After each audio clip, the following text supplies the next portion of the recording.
Kerala PSCയിലെ world ഹിസ്റ്ററിയുമായി ബന്ധപ്പെട്ട് രണ്ടാമതായി നമുക്ക് പഠിക്കാൻ വരുന്ന ടോപ്പിക്കാണ് അമേരിക്കൻ സ്വാതന്ത്ര്യ സമരം അല്ലെങ്കിൽ അമേരിക്കൻ വിപ്ലവം എന്ന് പറയുന്ന ഈ ഒരു ടോപ്പിക്ക്. അപ്പോൾ അമേരിക്ക എന്ന് പറയുമ്പോൾ തന്നെ നമുക്കറിയാം, ഇന്ന് ലോകത്തിലെ ഏറ്റവും പവർഫുൾ ആയിട്ടുള്ള രാജ്യം ഏതാണെന്ന് ചോദിച്ചാൽ കൂടുതലൊന്നും ആലോചിക്കാതെ തന്നെ നമുക്ക് പറയാം, അത് യുണൈറ്റഡ് സ്റ്റേറ്റ്സ് ഓഫ് അമേരിക്ക എന്ന് പറയുന്ന ഈ ഒരു രാജ്യം ആണെന്ന്. പവർഫുൾ എന്നൊക്കെ നമ്മൾ പറയുമ്പോൾ നമുക്കറിയാം, ഹാർഡ് പവർ ആയാലും സോഫ്റ്റ് പവർ ആയാലും ഏത് മേഖലകൾ എടുത്തു നോക്കുകയാണെന്നുണ്ടെങ്കിലും ലോകത്ത് അമേരിക്കയുടെ ഒരു അപ്രമാദിത്യം നമുക്ക് കാണാൻ സാധിക്കും. ഉദാഹരണത്തിന് ഇന്ന് ലോകത്തെ ഹാർഡ് പവറിന്റെ കാര്യം എടുത്തു നോക്കുകയാണെന്നുണ്ടെങ്കിൽ നമുക്ക് അറിയാവുന്നതുപോലെ തന്നെ ലോകത്തിലെ ഏറ്റവും വലിയ സാമ്പത്തിക ശക്തി, ഏറ്റവും വലിയ സൈനിക ശക്തി, ഏറ്റവും വലിയ രാഷ്ട്രീയ ശക്തി ഒക്കെ അമേരിക്ക ആണെന്ന് നമുക്കറിയാം. ഇനി സോഫ്റ്റ് പവർ നോക്കുകയാണെന്നുണ്ടെങ്കിലോ, നിങ്ങളിപ്പോൾ ഈ വീഡിയോ കാണുന്ന യൂട്യൂബ് ആയാലും നമ്മൾ നിരന്തരം യൂസ് ചെയ്യാറുള്ള ഇൻസ്റ്റഗ്രാം ആയാലും, ഞാനിപ്പോൾ ഈ വീഡിയോ ചെയ്യുന്ന മൈക്രോസോഫ്റ്റിന്റെ പവർ പോയിന്റ് ആയാലും, അതേപോലെ തന്നെ ഹോളിവുഡ് സിനിമകളായാലും സീരീസുകളായാലും മറ്റു ഫാഷനുമായി ബന്ധപ്പെട്ട എന്തെല്ലാം കാര്യങ്ങൾ എടുത്തു നോക്കുകയാണെന്നുണ്ടെങ്കിലും നമ്മുടെ ജീവിതത്തെ അത്രയേറെ ഇൻഫ്ലുവൻസ് ചെയ്യുന്ന ഒരു രാജ്യം അമേരിക്ക, ഏറ്റവും കൂടുതൽ ഇൻഫ്ലുവൻസ് ചെയ്യുന്ന ഒരു രാജ്യം അമേരിക്ക ആണെന്ന് നമുക്ക് ഇന്നത്തെ ലോകത്ത് പറയാൻ സാധിക്കും. അപ്പൊ ഇന്നത്തെ നമ്മുടെ ഈ ലോകത്തിലെ ഇത്രയും പവർഫുൾ ആയിട്ടുള്ള ഈ ഒരു അമേരിക്ക എന്ന് പറയുന്ന രാജ്യം എങ്ങനെയാണ് ഉണ്ടായി വന്നത് എന്നും, ആ രാജ്യത്തിന് ഏകദേശം 200 വർഷങ്ങൾക്ക് മുന്നേ ബ്രിട്ടീഷുകാരുടെ കയ്യിൽ നിന്ന് എങ്ങനെയാണ് സ്വാതന്ത്ര്യം ലഭിച്ചു എന്നൊക്കെയാണ് നമ്മൾ ഈ ഒരു ക്ലാസ്സിലൂടെ നോക്കാൻ പോകുന്നത്. അപ്പൊ നമുക്കറിയാം, നമ്മുടെ ഇന്ത്യക്കും ബ്രിട്ടീഷുകാരുടെ കയ്യിൽ നിന്ന് തന്നെയാണ് സ്വാതന്ത്ര്യം ലഭിച്ചത്. പക്ഷെ നമുക്ക് സ്വാതന്ത്ര്യം കിട്ടിയിട്ട് ഏകദേശം 75 വർഷങ്ങളൊക്കെ ആയിട്ടുള്ളൂ. പക്ഷെ അമേരിക്ക എന്ന് പറയുന്ന രാജ്യം ഏകദേശം 250 വർഷമായി സ്വാതന്ത്ര്യം നേടിയിട്ട്. അപ്പോൾ ഏകദേശം 600 വർഷങ്ങൾക്ക് മുന്നേ ലോകത്തിന്റെ ഭൂപടത്തിൽ തന്നെ അടയാളപ്പെടുത്താത്ത ഈ ഒരു രാജ്യം എങ്ങനെയാണ് 200 വർഷങ്ങൾക്ക് മുന്നേ സ്വാതന്ത്ര്യം നേടിയെന്നും ലോകത്തിലെ ആദ്യത്തെ ജനാധിപത്യ രാജ്യമായി എങ്ങനെയാണ് ഉയർന്നു വന്നത് എന്നൊക്കെ നമ്മൾ ഈ ഒരു ക്ലാസ്സിലൂടെ ഡീറ്റെയിൽ ആയി തന്നെ നോക്കാൻ പോകുന്നുണ്ട്. ഇപ്പൊ നമുക്ക് ഇവിടെ നോക്കിയാൽ കാണാൻ പറ്റും, 1775 ആരംഭിച്ച് 1783 അവസാനിച്ച ഒരു സ്വാതന്ത്ര്യ സമരം. ഇതിലൂടെ അമേരിക്കൻ ഭൂഖണ്ഡത്തിലെ 13 കോളനികൾ ബ്രിട്ടനിൽ നിന്നും സ്വാതന്ത്ര്യം നേടുകയും ലോകത്തിലെ ആദ്യത്തെ ജനാധിപത്യ രാജ്യമായ അമേരിക്കൻ ഐക്യനാടുകൾ സ്ഥാപിക്കപ്പെടുകയും ചെയ്ത ചരിത്ര സംഭവമാണ് ഇത് അമേരിക്കൻ സ്വാതന്ത്ര്യ സമരം എന്ന് പറയുന്നത്, അല്ലെങ്കിൽ അമേരിക്കൻ വിപ്ലവം എന്നും ഇതിനെ നമുക്ക് വിളിക്കാവുന്നതാണ്. അപ്പൊ ഈ ഒരു ക്ലാസ്സിൽ നമ്മൾ എങ്ങനെയാണ് ബ്രിട്ടീഷുകാരുടെ കയ്യിൽ നിന്ന് അമേരിക്കക്കാര് സ്വാതന്ത്ര്യം നേടിയെടുത്തതെന്നും അവരുടെ പോരാട്ടത്തിന്റെയും ത്യാഗങ്ങളുടെയും യുദ്ധങ്ങളുടെയും ഒക്കെ ഒരു കഥയാണ് പറയാൻ വേണ്ടിയിട്ട് പോകുന്നത്. അപ്പൊ അത്രയും ഇൻട്രസ്റ്റിംഗ് ആയിട്ടുള്ള ഒരു ടോപ്പിക്കാണിത്. SCERTയിലെ 10ാം ക്ലാസ്സിലെ വിപ്ലവങ്ങളുടെ ഭാഗത്ത് ഏറ്റവും ആദ്യം പറയുന്ന ടോപ്പിക്കാണ് അമേരിക്കൻ വിപ്ലവം. അപ്പോൾ അത്രയും ഇമ്പോർട്ടന്റ് ആണ്, PSCക്കൊക്കെ നിരന്തരം ചോദിക്കുന്ന ടോപ്പിക്കാണ്. ഇപ്പൊ ഇതിലെ പ്രീവിയസ് ഇയർ ക്വസ്റ്റ്യൻസും മോഡൽ ക്വസ്റ്റ്യൻസും അതുപോലെ തന്നെ PDF നോട്ട്സും കൃത്യമായ ചരിത്രവും പൊളിറ്റിക്സും ഒക്കെ പറഞ്ഞാണ്ട് ഡീറ്റെയിൽ ആയിട്ടുള്ള ഒരു വീഡിയോ ആണ്. അപ്പൊ അതുകൊണ്ട് തന്നെ അത്യാവശ്യം ലെങ്ത് ഉണ്ടാവാൻ സാധ്യത ഉണ്ട്. അപ്പൊ എല്ലാവരും മുഴുവനായിട്ട് തന്നെ കാണാൻ വേണ്ടിയിട്ട് ശ്രമിക്കുക. അപ്പോൾ ആദ്യം തന്നെ നമുക്ക് അമേരിക്ക എന്ന് പറയുന്ന രാജ്യത്തെ മാപ്പിലൊന്ന് അടയാളപ്പെടുത്താം. നമുക്കറിയാം, ഇവിടെയാണ് ഈ കാണുന്നതാണ് അമേരിക്ക എന്ന് പറയുന്ന രാജ്യം. ഒരു ചെറിയ അലാസ്ക എന്ന് പറയുന്ന ഒരു സ്റ്റേറ്റ് ഇവിടെയും ഈ ഒരു ഭാഗത്തും വരുന്നുണ്ട്. പക്ഷെ അമേരിക്കൻ മെയിൻലാൻഡ് എന്ന് പറയുന്നത് ഇതന്നെയാണ് നമ്മൾ പൊതുവെ പറയാറുള്ളത്. അപ്പൊ അമേരിക്കയുടെ നമ്മുടെ ഈ പ്രധാനപ്പെട്ട ചരിത്ര കഥ നടക്കുന്നത് 1700 ആ ഒരു കാലഘട്ടത്തിലാണ്, അതായത് 18ാം നൂറ്റാണ്ടിലാണ്. അതിന് മുന്നേ നമുക്ക് കുറച്ച് ഫ്ലാഷ് ബാക്ക്, 1-2 ഫ്ലാഷ് ബാക്ക് പ്രധാനമായിട്ട് പഠിക്കേണ്ടതുണ്ട്. അതിൽ ഏറ്റവും ആദ്യത്തെ ഫ്ലാഷ് ബാക്ക് എന്ന് പറയുന്നത് ഏകദേശം 20,000 വർഷങ്ങൾക്ക് മുന്നേ നടന്ന ഒരു ചരിത്ര സംഭവത്തിലേക്കാണ് നമ്മൾ ആദ്യം തന്നെ പോകുന്നത്. ഇപ്പൊ നമുക്കറിയാം, നമ്മൾ ഇന്നീ കാണുന്ന നമ്മുടെ ഈ ഒരു മനുഷ്യവർഗം ആദ്യമായിട്ട് ഇവോൾവ് ചെയ്ത് കാണ്ട് പരിണമിച്ച് കാണ്ട് ഉണ്ടായി വരുന്നത് ആഫ്രിക്ക എന്ന് പറയുന്ന ഈ ഒരു ഭൂഖണ്ഡത്തിലാണെന്ന് നമുക്കറിയാം. അപ്പോൾ ആഫ്രിക്കയിൽ ഉണ്ടായ മനുഷ്യന്മാര് പിന്നീട് ലോകത്തിന്റെ പല ഭാഗങ്ങളിലേക്കും മൈഗ്രേഷൻ ചെയ്ത് കാണ്ട് പോകുന്നത് നമുക്ക് കാണാൻ പറ്റും. പല ആളുകളും ആഫ്രിക്കയുടെ തന്നെ പല ഭാഗത്തേക്കും പോയി. ഒരു വിഭാഗം ആളുകൾ നേരെ ഏഷ്യയിലേക്ക് വന്നിട്ട് ഇന്ത്യ പോലുള്ള രാജ്യങ്ങളിലേക്ക് വന്നു. മറ്റൊരു വിഭാഗം ആളുകൾ യൂറോപ്യൻ ഭാഗത്തേക്ക് പോയി. ചില ആളുകൾ പിന്നീട് ഇങ്ങനെ ചൈന, അതേപോലെ തന്നെ കിഴക്കൻ ഏഷ്യൻ ഭാഗങ്ങളിലേക്കൊക്കെ ആളുകൾ അങ്ങനെയാണ് എത്തിച്ചേരുന്നത്. എന്നാൽ ഒരു വിഭാഗം ആളുകൾ ഏകദേശം 20,000 വർഷങ്ങൾക്ക് മുന്നേ മൈഗ്രേഷൻ ചെയ്തുകൊണ്ട് റഷ്യയും കടന്ന്, റഷ്യയുടെ സൈബീരിയ ആ പ്രദേശങ്ങളൊക്കെ കടന്നുകാണ്ട് നമുക്കറിയാം ഈ ഒരു കടലും കടന്നിട്ട് നേരെ അപ്പുറത്ത് പോയിട്ട് നമുക്കറിയാം ഭൂമി ഉരുണ്ടതായതുകൊണ്ട് തന്നെ ഇതിലൂടെ ഇങ്ങനെ പോയാൽ അപ്പുറത്തെ സൈഡിൽ എത്തിച്ചേരും. അങ്ങനെ അമേരിക്കൻ ഭൂഖണ്ഡങ്ങളിലേക്ക് മനുഷ്യന്റെ സാന്നിധ്യം എത്തിച്ചേരാണ്. പിന്നീട് അമേരിക്ക, നോർത്ത് അമേരിക്കയിൽ നിന്ന് സൗത്ത് അമേരിക്ക ഒക്കെ മനുഷ്യന്മാര് കുടിയേറി പാർത്ത് ജീവിതം ആരംഭിക്കുകയാണ്. അപ്പൊ നമ്മൾ ഈ പറഞ്ഞ ഈ ഒരു മൈഗ്രേഷൻ നടക്കുന്നത് BC 20,000 വർഷത്തിലാണ് നമ്മളിപ്പോ അനുമാനിക്കുന്നത്. കൃത്യമായ തെളിവൊന്നും ഇല്ല. ഏകദേശം BC 15,000 അല്ലെങ്കിൽ 30,000 അതിനിടയിലുള്ള ഒരു ഹിമയുഗ കാലഘട്ടത്തിൽ, ഹിമയുഗം എന്ന് പറഞ്ഞാൽ നമുക്കറിയാം ഐസ് ഏജിന്റെ കാലഘട്ടമാണ്. ആ കാലഘട്ടത്തിൽ ഈ കാണുന്ന സ്ഥലത്ത് കടൽ ഉണ്ടായിരുന്നില്ല. കടലിന്റെ പകരം കടലൊക്കെ ഐസായ ഒരു സമയമായിരുന്നു. അപ്പൊ അതുകൊണ്ട് തന്നെ മനുഷ്യന്മാർക്ക് നടന്ന് ഇതിലൂടെ സഞ്ചരിച്ചു കൊണ്ടാണ് അമേരിക്കയ്ക്ക്, ഏഷ്യയിൽ നിന്ന് അമേരിക്കയിലേക്ക് മനുഷ്യന്മാരുടെ സാന്നിധ്യം ആദ്യമായിട്ട് എത്തിച്ചേരുന്നത്.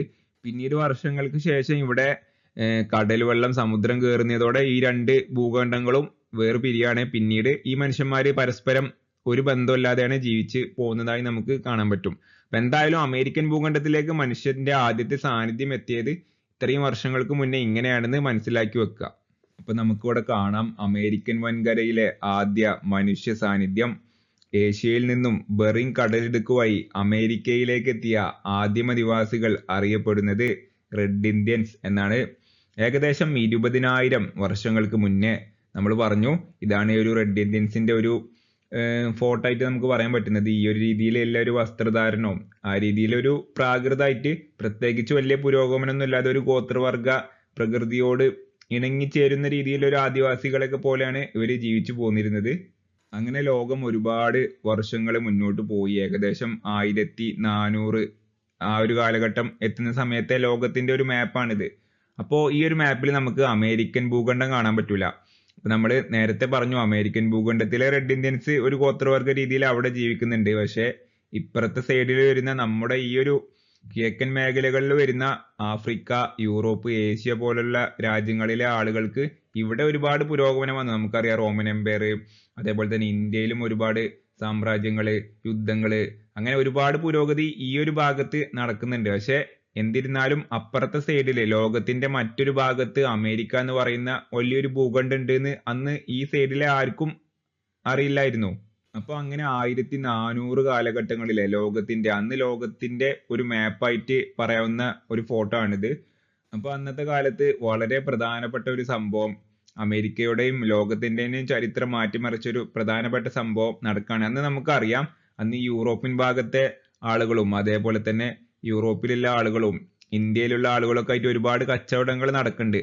പ്രധാനമായിട്ടും ഈ കച്ചവടങ്ങളൊക്കെ നടന്നിരുന്നത് ഇന്ത്യയിൽ നിന്നും അറബികളായിരുന്നു യൂറോപ്യന്മാരെ കൊണ്ട് കച്ചവടം നടത്തിയിരുന്നത്. അപ്പൊ അതുകൊണ്ടൊക്കെ തന്നെ അറബികളെ യൂറോപ്യന്മാരുടെ അടുത്ത് നിന്ന് ഒരുപാട് ടാക്സും കാര്യങ്ങളൊക്കെ വാങ്ങിയിരുന്നു. അപ്പൊ യൂറോപ്പിലെ എല്ലാ രാജ്യങ്ങൾക്കും വലിയൊരു നഷ്ടക്കച്ചവടമായിരുന്നു ഈ അറബികളുമായിട്ടുള്ള കണക്ട് ചെയ്തുകൊണ്ട് ഇന്ത്യയുമായിട്ടുള്ള ഒരു വ്യാപാര ബന്ധങ്ങളൊക്കെ. നമുക്കറിയാം ഇന്ത്യയിലെ സ്പൈസസ്, അതുപോലെ തന്നെ ഏഷ്യയിലെ മറ്റു രാജ്യങ്ങളിൽ വരുന്ന സ്പൈസസിനൊക്കെ ഒരുപാട് മാർക്കറ്റ് യൂറോപ്പിൽ അന്നത്തെ കാലത്ത് ഉണ്ടായിരുന്നു. അങ്ങനെയാണ് യൂറോപ്യന്മാര് തങ്ങൾക്ക് സ്വന്തമായിട്ട് ഇന്ത്യയുമായി കച്ചവടം ചെയ്യാൻ വേണ്ടിയിട്ട് ഒരു പുതിയ കപ്പൽ പാത കണ്ടെത്തണം എന്നുള്ളൊരു തീരുമാനത്തിലേക്ക് എത്തുന്നതും. അതിന്റെ ഭാഗമായിട്ടാണ് വാസ്കോ ഡി ഗാമയൊക്കെ പോർച്ചുഗലിൽ നിന്ന് ഇങ്ങനെ ആഫ്രിക്കൻ മുനമ്പ് ചുറ്റിങ്ങാണ്ട് ഇന്ത്യയിലേക്ക് പുതിയ റൂട്ടൊക്കെ കണ്ടെത്തുന്നത്. എന്നാൽ ക്രിസ്റ്റഫർ കൊളംബസ് എന്ന് പറയുന്ന വേറൊരു നാവികൻ അന്ന് യൂറോപ്പിൽ ഉണ്ടായിരുന്നു. അപ്പൊ വാസ്കോ ഡി ഗാമയൊക്കെ തെരഞ്ഞെടുത്ത കിഴക്കിലേക്ക് വരിക എന്നുള്ളൊരു പ്ലാനിന്ന് വിപരീതമായിങ്ങാണ്ട് ക്രിസ്റ്റഫർ കൊളംബസിന്റെ അന്നത്തെ പ്ലാൻ എന്ന് പറയുന്നത് ഡയറക്റ്റ് ആയിങ്ങാണ്ട് പടിഞ്ഞാറോട്ട് പോകുമ്പോൾ ഇങ്ങനെ പോയാൽ നേരെ അപ്പുറത്തെ സൈഡിൽ നിന്ന് വന്നിട്ട് ഡയറക്റ്റ് ആയിങ്ങാണ്ട് ഇന്ത്യയിലേക്ക് എത്തിച്ചേരാൻ എന്നായിരുന്നു കൊളംബസിന്റെ ആ ഒരു പ്ലാൻ. കൊളംബസിന്റെ ഒരു വിശ്വാസപ്രകാരം ഭൂമി ഉരുണ്ടതാണ് എന്നായിരുന്നു അയാൾ വിശ്വസിച്ചിരുന്നത്. നമുക്കറിയാം ഭൂമി ഇന്ന് ഉരുണ്ടതാണെന്ന്. പക്ഷെ അന്നത്തെ കാലത്ത് പല ആൾക്കാർക്കും പല അഭിപ്രായമാണ്. ചില ആൾക്കാർ ഉരുണ്ടതാണെന്ന് പറയും, ചില ആൾക്കാർ പരന്നതാണെന്നും പറയുന്നുണ്ട്. ഡയറക്റ്റ് ആയിങ്ങാണ്ട് പടിഞ്ഞാറ്റോട്ട് പോയാൽ കിഴക്കിലൂടെ വരാൻ പറ്റുന്നൊന്നും ആർക്കും അന്നൊരു ഉറപ്പൊന്നും ഉണ്ടായിരുന്നില്ല. പക്ഷെ കൊളംബസ് അങ്ങനെ ചെയ്യാൻ പറ്റുമെന്ന് വിശ്വസിച്ചിരുന്നു അന്നത്തെ കാലത്ത്. അപ്പൊ അങ്ങനെ ഇന്ത്യയിലേക്കുള്ള പുതിയൊരു പാത കണ്ടെത്താൻ വേണ്ടിയിട്ടാണ് കൊളംബസ് 1400-കളിൽ 1490-ല് യൂറോപ്പിൽ നിന്ന് യാത്ര തിരിക്കുന്നത്. അപ്പൊ ഇന്നത്തെ കാലത്തെ ഒരു മാപ്പ് എടുത്ത് നമുക്ക് കൃത്യമായിട്ട് ഒന്നും കൂടെ മനസ്സിലാവും കൊളംബസിന്റെ പ്ലാൻ എന്താന്ന് വെച്ചാല് വാസ്കോ ഡി ഗാമ ഈ പറഞ്ഞ ഒരു റൂട്ടിലൂടെയാണ് ഇന്ത്യയിലേക്ക് പുതിയ റൂട്ട് കണ്ടെത്തിയത്. ഓക്കെ, കൃത്യമായിട്ട് മനസ്സിലായില്ലേ? നേരെ കിഴക്കോട്ട് വരുന്നു ഇന്ത്യയിലേക്ക്, ആഫ്രിക്കയുടെ കേപ്പ് ഓഫ് ഗുഡ് ഹോപ്പ് ഒക്കെ ചുറ്റിക്കാണ്ട് ഇന്ത്യയിലേക്ക് എത്തിച്ചേരുന്നു. എന്നാൽ കൊളംബസിന്റെ പ്ലാൻ എന്ന് പറയുന്നത് ഡയറക്റ്റ് ആയിങ്ങാണ്ട് പടിഞ്ഞാറ്റോട്ട് ഇങ്ങനെ പോയാൽ എന്ത് സംഭവിക്കും, കിഴക്കിലൂടെ വന്നിട്ട് ഡയറക്റ്റ് ആയിങ്ങാണ്ട് ഇന്ത്യയിലേക്ക് ഇങ്ങനെ എത്തിച്ചേരാന്നാണ് കൊളംബസിന്റെ ഒരു പ്ലാനിങ്. പക്ഷെ കൊളംബസിന് സംഭവം അങ്ങനെ നടക്കുകയോ ചെയ്യും. പക്ഷെ അന്നത്തെ കാലത്ത് കൊളംബസിന് അറിയില്ല ഇങ്ങനെ നടുവില് ഈ ഒരു സമുദ്രത്തിന്റെ നടുവിൽ ഇത്രയും വലിയ അമേരിക്ക എന്ന് പറയുന്ന രണ്ട് വലിയ ഭൂഖണ്ഡങ്ങൾ അവിടെ ഉണ്ട് എന്ന് അന്നത്തെ കാലത്ത് കൊളംബസിന് നല്ല ആർക്കും അതിനെ പറ്റി ധാരണ ഇല്ല. അപ്പൊ എന്തായാലും കൊളംബസ് 1490കളിലൊക്കെ ആയിട്ട് ഈ ഒരു യാത്ര ആരംഭിച്ചാണ്.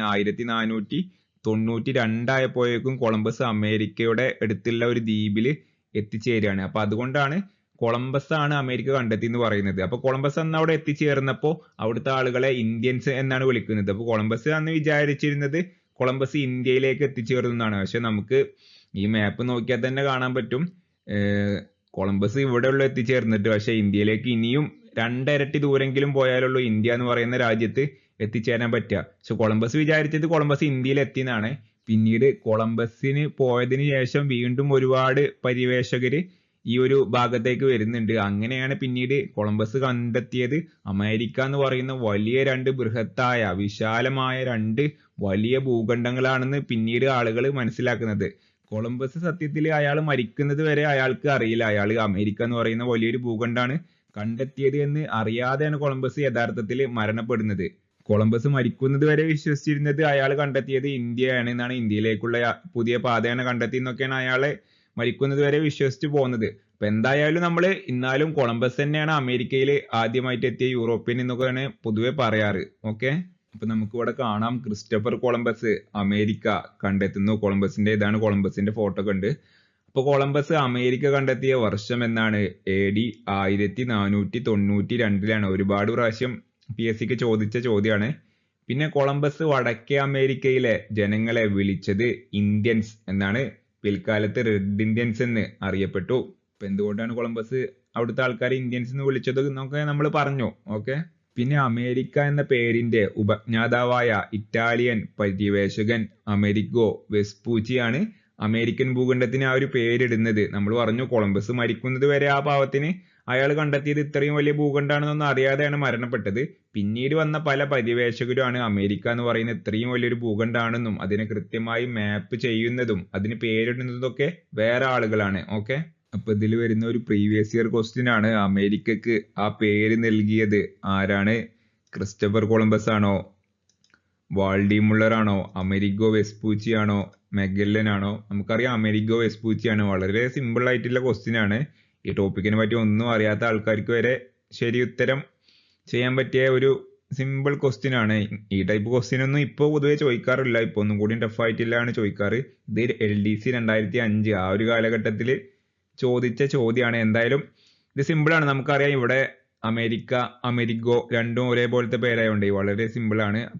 അപ്പൊ കൊളംബസ് 1492 അമേരിക്കയിലേക്ക് ആദ്യമായിട്ട് ഒരു യൂറോപ്യൻ കാല് കുത്തുന്നത് നമ്മൾ പറഞ്ഞു. പിന്നീട് കൊളംബസിനെ തുടർന്ന് ഒരുപാട് പര്യവേഷകരും ഒരുപാട് ആളുകളൊക്കെ അമേരിക്കയിലേക്ക് അമേരിക്കൻ ഭൂഖണ്ഡത്തെ പറ്റി പഠിക്കാനും അതിലെ സ്ഥലങ്ങൾ കൈയടക്കാനൊക്കെ എത്തിച്ചേർന്നു. പക്ഷെ ആദ്യമായിട്ട് അമേരിക്കൻ ഭൂഖണ്ഡങ്ങളിലേക്ക് ഒരു ഫാമിലി ആയിട്ട് കുടിയേറി പാർക്കാൻ യൂറോപ്പിൽ നിന്ന് മൈഗ്രേഷൻ ചെയ്ത് യൂറോപ്പിലെ തങ്ങൾക്കുള്ളതെല്ലാം സ്ഥലവും മറ്റ് ബന്ധങ്ങളെല്ലാം വിറ്റുപെറുക്കി ആളുകൾ പുതിയൊരു ജീവിതം സ്വപ്നം കണ്ടുകൊണ്ട് അമേരിക്ക എന്ന് പറയുന്ന ആ ഒരു ഭൂഖണ്ഡങ്ങളിലേക്ക് പലായനം ചെയ്ത് കുടിയേറുന്നത് ശരിക്ക് സത്യം പറഞ്ഞ 1620 എന്ന് പറഞ്ഞ വർഷത്തിലാണ്. ഇതും അമേരിക്കയുടെ ചരിത്രത്തിലെ വലിയ വഴിത്തിരിവിലേക്ക് കാരണമായ ഒരു ചരിത്ര സംഭവം തന്നെയാണ്.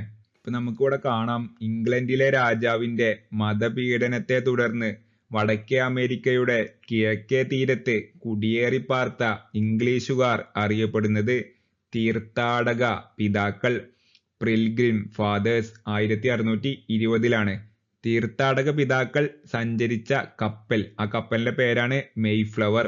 ഇതൊക്കെ ഒരുപാട് ഈ വർഷവും ഈ കപ്പലിന്റെ പേര് വരെ ഒരുപാട് പ്രാവശ്യം PSCക്ക് ചോദിച്ചിട്ടുള്ള ചോദ്യമാണ്. നമുക്കിവിടെ കാണാം ഈ കപ്പലിന്റെ ഫോട്ടോ ഉണ്ട്. ആളുകള് കുടുംബവും കുട്ടികളും ഒക്കെ ആയിട്ട് അമേരിക്ക എന്ന് പറയുന്ന പുതിയ ഒരു ഭൂഖണ്ഡത്തിലേക്ക് പുതിയ ഒരു ജീവിതം സ്വപ്നം കണ്ടുകൊണ്ട് തങ്ങളുടെ നാട്ടിൽ നിന്ന് സർവ്വതും ഉപേക്ഷിച്ചുകൊണ്ട് വന്നിറങ്ങുന്ന ഒരു ഫോട്ടോ ആണ് ഇത്.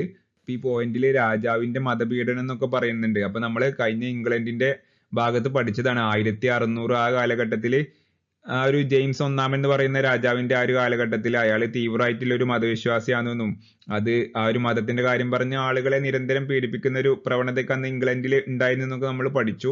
അപ്പൊ ആ ഒരു കാലഘട്ടത്തിൽ ഇതൊന്നും സഹിക്കാൻ വയ്യാതെ ഒരുപാട് ആളുകൾ പിന്നെ അവിടുത്തെ എന്താ പറയാ ഇംഗ്ലണ്ടിലും അതേപോലെ തന്നെ യൂറോപ്പിന്റെ ആ ഒരു ഭാഗത്തൊക്കെ ഒരു മെച്ചപ്പെട്ട ജീവിതം അവിടെ ഇല്ലാത്ത ആൾക്കാർ വളരെ ദാരിദ്ര്യത്തിലും കഷ്ടപ്പാടിലും ഒക്കെ ജീവിച്ചിരുന്ന ആളുകളാണ് അമേരിക്ക എന്ന് പറയുന്ന പുതിയൊരു ഭൂഖണ്ഡത്തിലേക്ക് പുതിയൊരു ജീവിത സ്വപ്നം കണ്ടുകാണ്ട് ഇങ്ങനെ യാത്ര തിരിച്ചുകാണ്ട് പോരുന്നത് അന്നത്തെ കാലത്ത്. അപ്പോൾ അതിൽ ഏറ്റവും ആദ്യം വന്നിറങ്ങിയ കപ്പലാണ് ഈ പറയുന്ന മെയ്ഫ്ലവർ 1620 എന്ന് മനസ്സിലാക്കുക.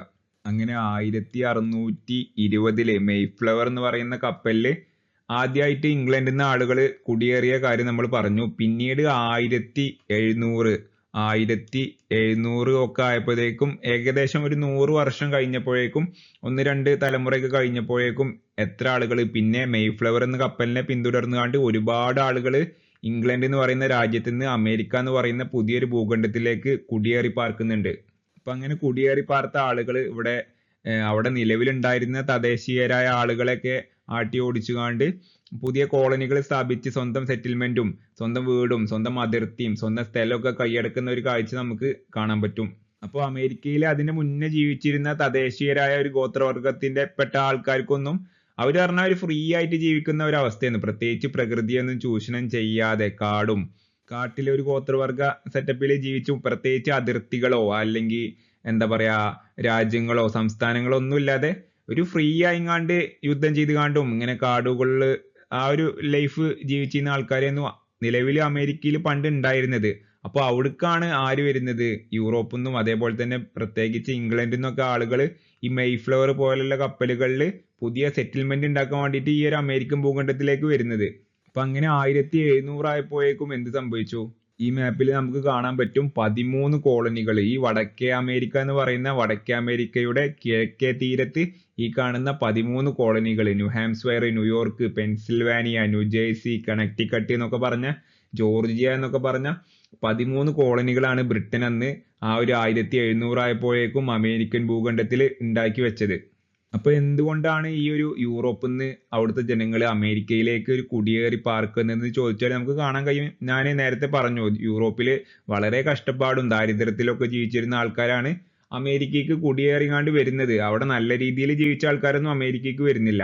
അവിടെ പട്ടിണിയും പരിവട്ടമൊക്കെ ആയിങ്ങാണ്ട് ജീവിച്ച ആൾക്കാരൊക്കെയാണ് അമേരിക്ക എന്ന് പറയുന്ന പുതിയൊരു രാജ്യത്തേക്ക് പുതിയ സ്വപ്നങ്ങളൊക്കെ ആയിട്ട് വന്നിറങ്ങുന്നത്. ഇപ്പൊ അമേരിക്ക എന്ന് പറയുന്ന ആ ഒരു ഭൂഖണ്ഡം അത്രയും നാളും പ്രകൃതിയൊന്നും ചൂഷണം ചെയ്യാതെ വളരെ സുന്ദരമായ സ്വർഗ്ഗതുല്യമായ ഒരു ഭൂപ്രദേശമാണെന്ന് നമുക്ക് കാണാൻ പറ്റും. ഒരുപാട് കാടുകളും സമതലങ്ങളും മരുഭൂമികളും പച്ചപ്പും വെള്ളച്ചാട്ടവും നദികളും ഒക്കെ ഉള്ള വളരെ സുന്ദരമായിട്ടുള്ള ഒരു പ്രദേശത്തേക്കാണ് ആര് വന്നിറങ്ങുന്നത്? ഈ യൂറോപ്പിലെ ഇംഗ്ലണ്ടിലേക്ക് ആളുകൾ പുതിയൊരു ജീവിതം സ്വപ്നം കണ്ടുകാണ്ട് അവിടെ നിലവിൽ ജീവിച്ചിരുന്ന ആളുകളൊക്കെ ആട്ടി ഓടിച്ചുകാണ്ട് അങ്ങോട്ട് വന്ന് ഇറങ്ങിയാണ്ട് പുതിയ സെറ്റിൽമെന്റും കോളനിയൊക്കെ ഉണ്ടാക്കുന്നത്. അപ്പൊ അങ്ങനെ 13 കോളനികളാണ് അവർ 1700 ആയപ്പോഴേക്കും ഉണ്ടാക്കുന്നത്. നമുക്കിവിടെ കാണാം വടക്കേ അമേരിക്കയിലെ കിഴക്കൻ തീരത്ത് 18-ാം നൂറ്റാണ്ടോടെ 13 കോളനികൾ സ്ഥാപിക്കപ്പെട്ടു. ഈ കോളനികൾ മാതൃരാജ്യമായ ബ്രിട്ടനെതിരെ നടത്തിയ സമരമാണെന്ത്? അമേരിക്കൻ വിപ്ലവം അല്ലെങ്കിൽ അമേരിക്കൻ സ്വാതന്ത്ര്യ സമരം എന്ന് പറയുന്നത്.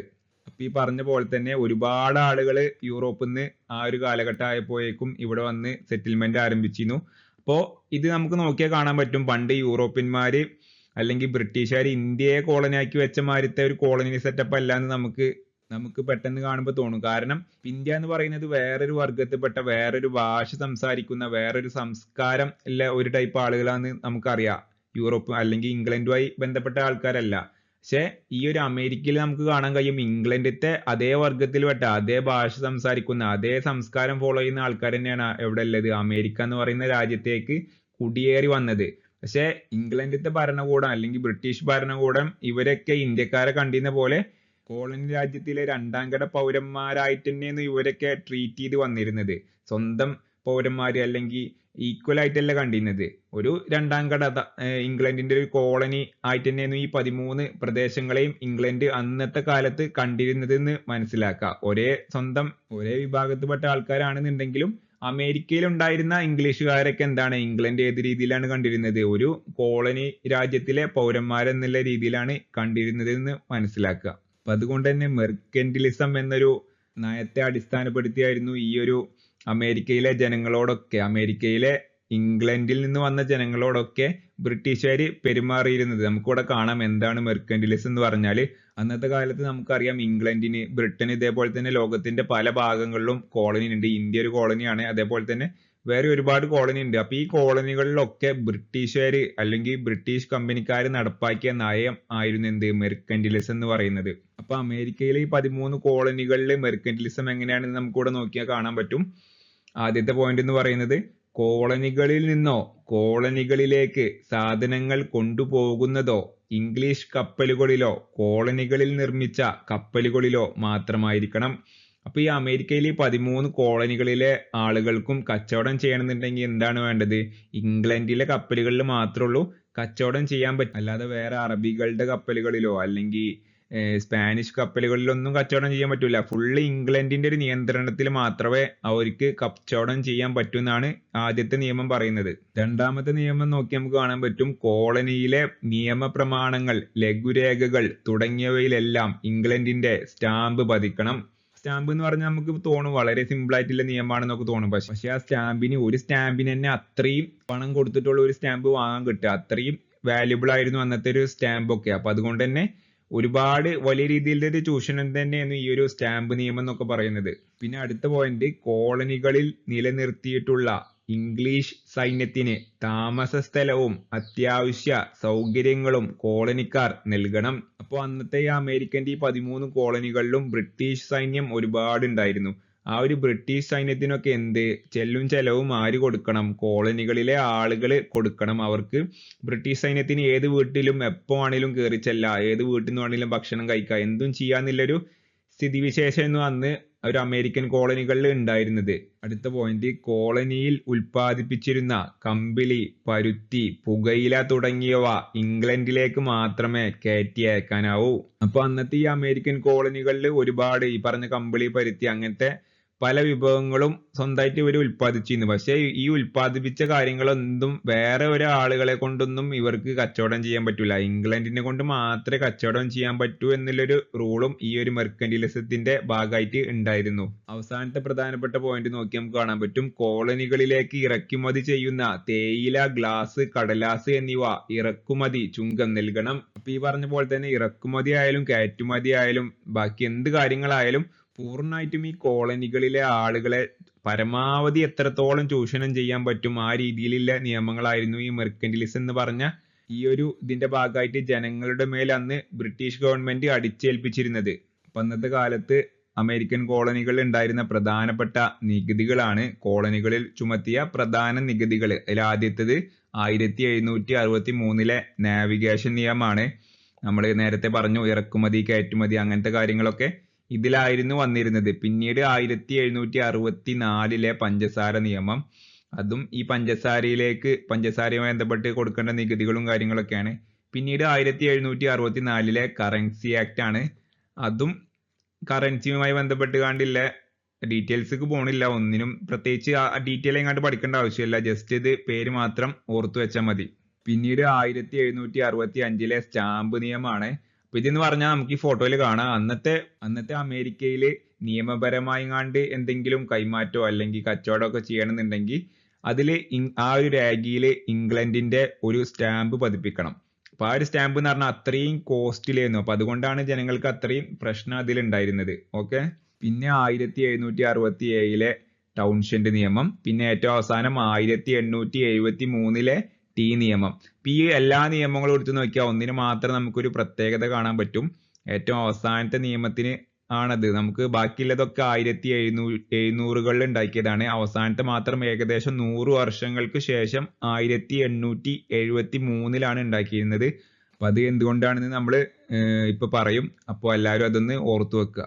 ഇതിൽ വരുന്ന ഒരു പ്രീവിയസ് ഇയർ ക്വസ്റ്റ്യൻ ആണ്, ടൗൺഷെന്റ് നിയമം ഏത് വിപ്ലവത്തിന്റെ കാരണങ്ങളിൽ ഒന്നാണ്? നമുക്കറിയാം ഫ്രഞ്ച് വിപ്ലവമല്ല, മഹത്തായ വിപ്ലവമല്ല, റഷ്യൻ വിപ്ലവമല്ല, അമേരിക്കൻ സ്വാതന്ത്ര്യ സമരമാണ് കറക്റ്റ് ആയിട്ടുള്ള ആൻസർ എന്ന്. ഇതെന്ന് പറഞ്ഞാല് ഈ ടോപ്പിക്കിനെ പറ്റിയൊന്നും, ലോക ചരിത്രത്തെ പറ്റിയോ അല്ലെങ്കിൽ ഈ അമേരിക്കൻ വിപ്ലവത്തെ പറ്റിയൊന്നും അറിയാത്ത ആളുകൾ എന്തായാലും തെറ്റിക്കേണ്ട ഒരു ചോദ്യമാണ്. കാരണം ലോജിക്കലായി നോക്കുമ്പോൾ ഈ ഒരു ക്വസ്റ്റ്യനിൽ ചോദിച്ചിട്ടുള്ളത് ഏത് വിപ്ലവം എന്നാണ്. പക്ഷെ ആകെ 3 ഓപ്ഷനിൽ മാത്രമേ ഉള്ളൂ വിപ്ലവം എന്ന്. അവസാനത്തെ ഓപ്ഷന് വിപ്ലവം എന്ന് പറഞ്ഞ വാക്കന്നല്ല, പക്ഷെ അതാണ് ശരി. ടോപ്പിക്കിനെ പറ്റി അറിയുന്ന ആൾക്കാർക്ക് അറിയാം, അമേരിക്കൻ വിപ്ലവത്തെ അമേരിക്കൻ സ്വാതന്ത്ര്യ സമരം എന്നും അല്ലെങ്കിൽ അമേരിക്കൻ വിപ്ലവം എന്നൊക്കെ വിളിക്കാവുന്നതാണ്. അപ്പോൾ ഇത്തരത്തിലുള്ള കൺഫ്യൂസിംഗ് ആയിട്ടുള്ള ക്വസ്റ്റ്യൻസ്, വാക്കുകളൊക്കെ വെച്ചുകൊണ്ട് കൺഫ്യൂസ് ചെയ്യിപ്പിക്കുന്ന ക്വസ്റ്റ്യൻസ് PSC നിരന്തരം ചോദിക്കാറുള്ളതാണ്. പഠിച്ച ആൾക്കാർക്ക് വളരെ സിമ്പിൾ ആയിക്കാണ്ട് ആൻസർ ചെയ്യാൻ പറ്റിയ അത്രയും സിമ്പിൾ ക്വസ്റ്റ്യൻ തന്നെയാണ് ഇത്.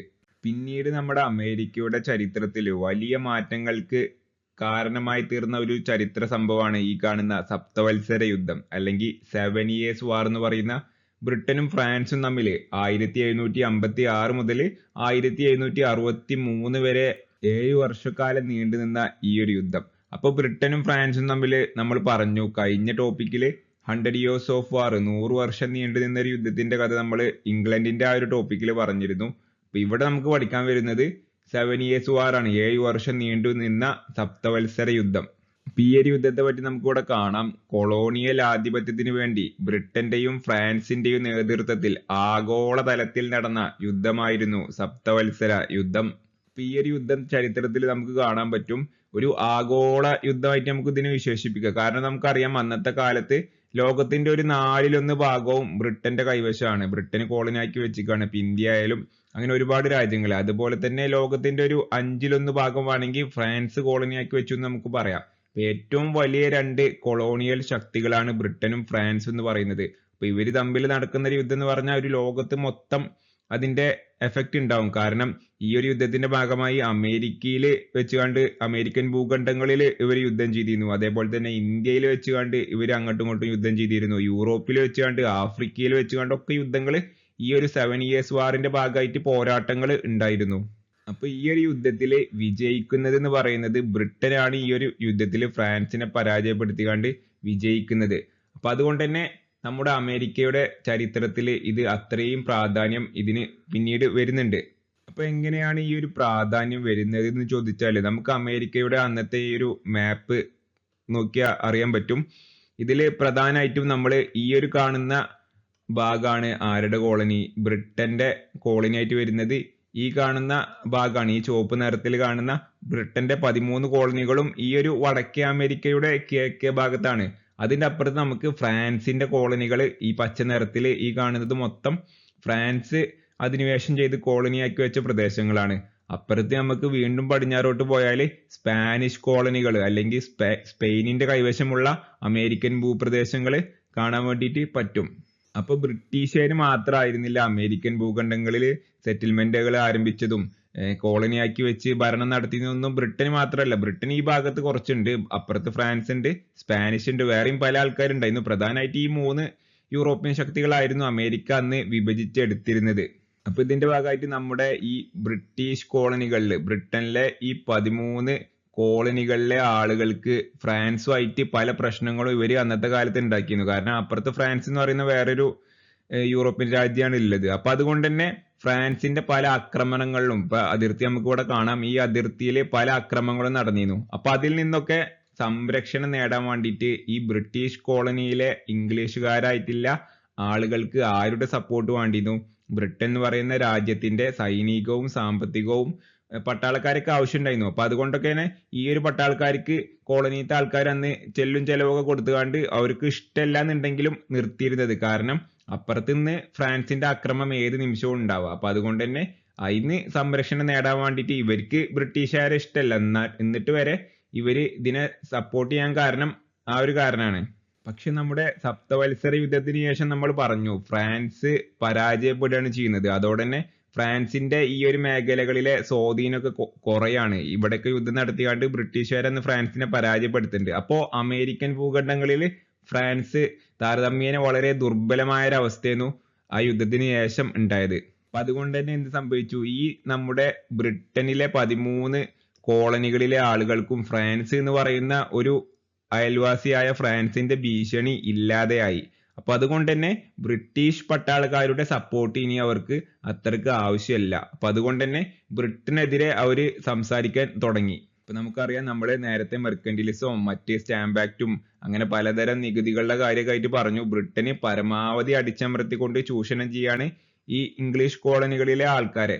പക്ഷെ അവർക്ക് അതിനെതിരെ പ്രതികരിക്കാനുള്ളൊരു ചാൻസ് ഉണ്ടായിരുന്നില്ല. പ്രതികരിക്കണം എന്ന് ആഗ്രഹമുണ്ട്. പക്ഷെ ഈ പറഞ്ഞ പോലെ തന്നെ ബ്രിട്ടീഷുകാരെ കൊണ്ട് ഇപ്പൊ ഈ പറഞ്ഞ ഫ്രാൻസിനൊക്കെ നേരിടാൻ അവർക്കും ബ്രിട്ടീഷുകാരെ കൊണ്ട് ബ്രിട്ടീഷ് ഗവൺമെന്റിനെ കൊണ്ട് ആവശ്യമുണ്ട്.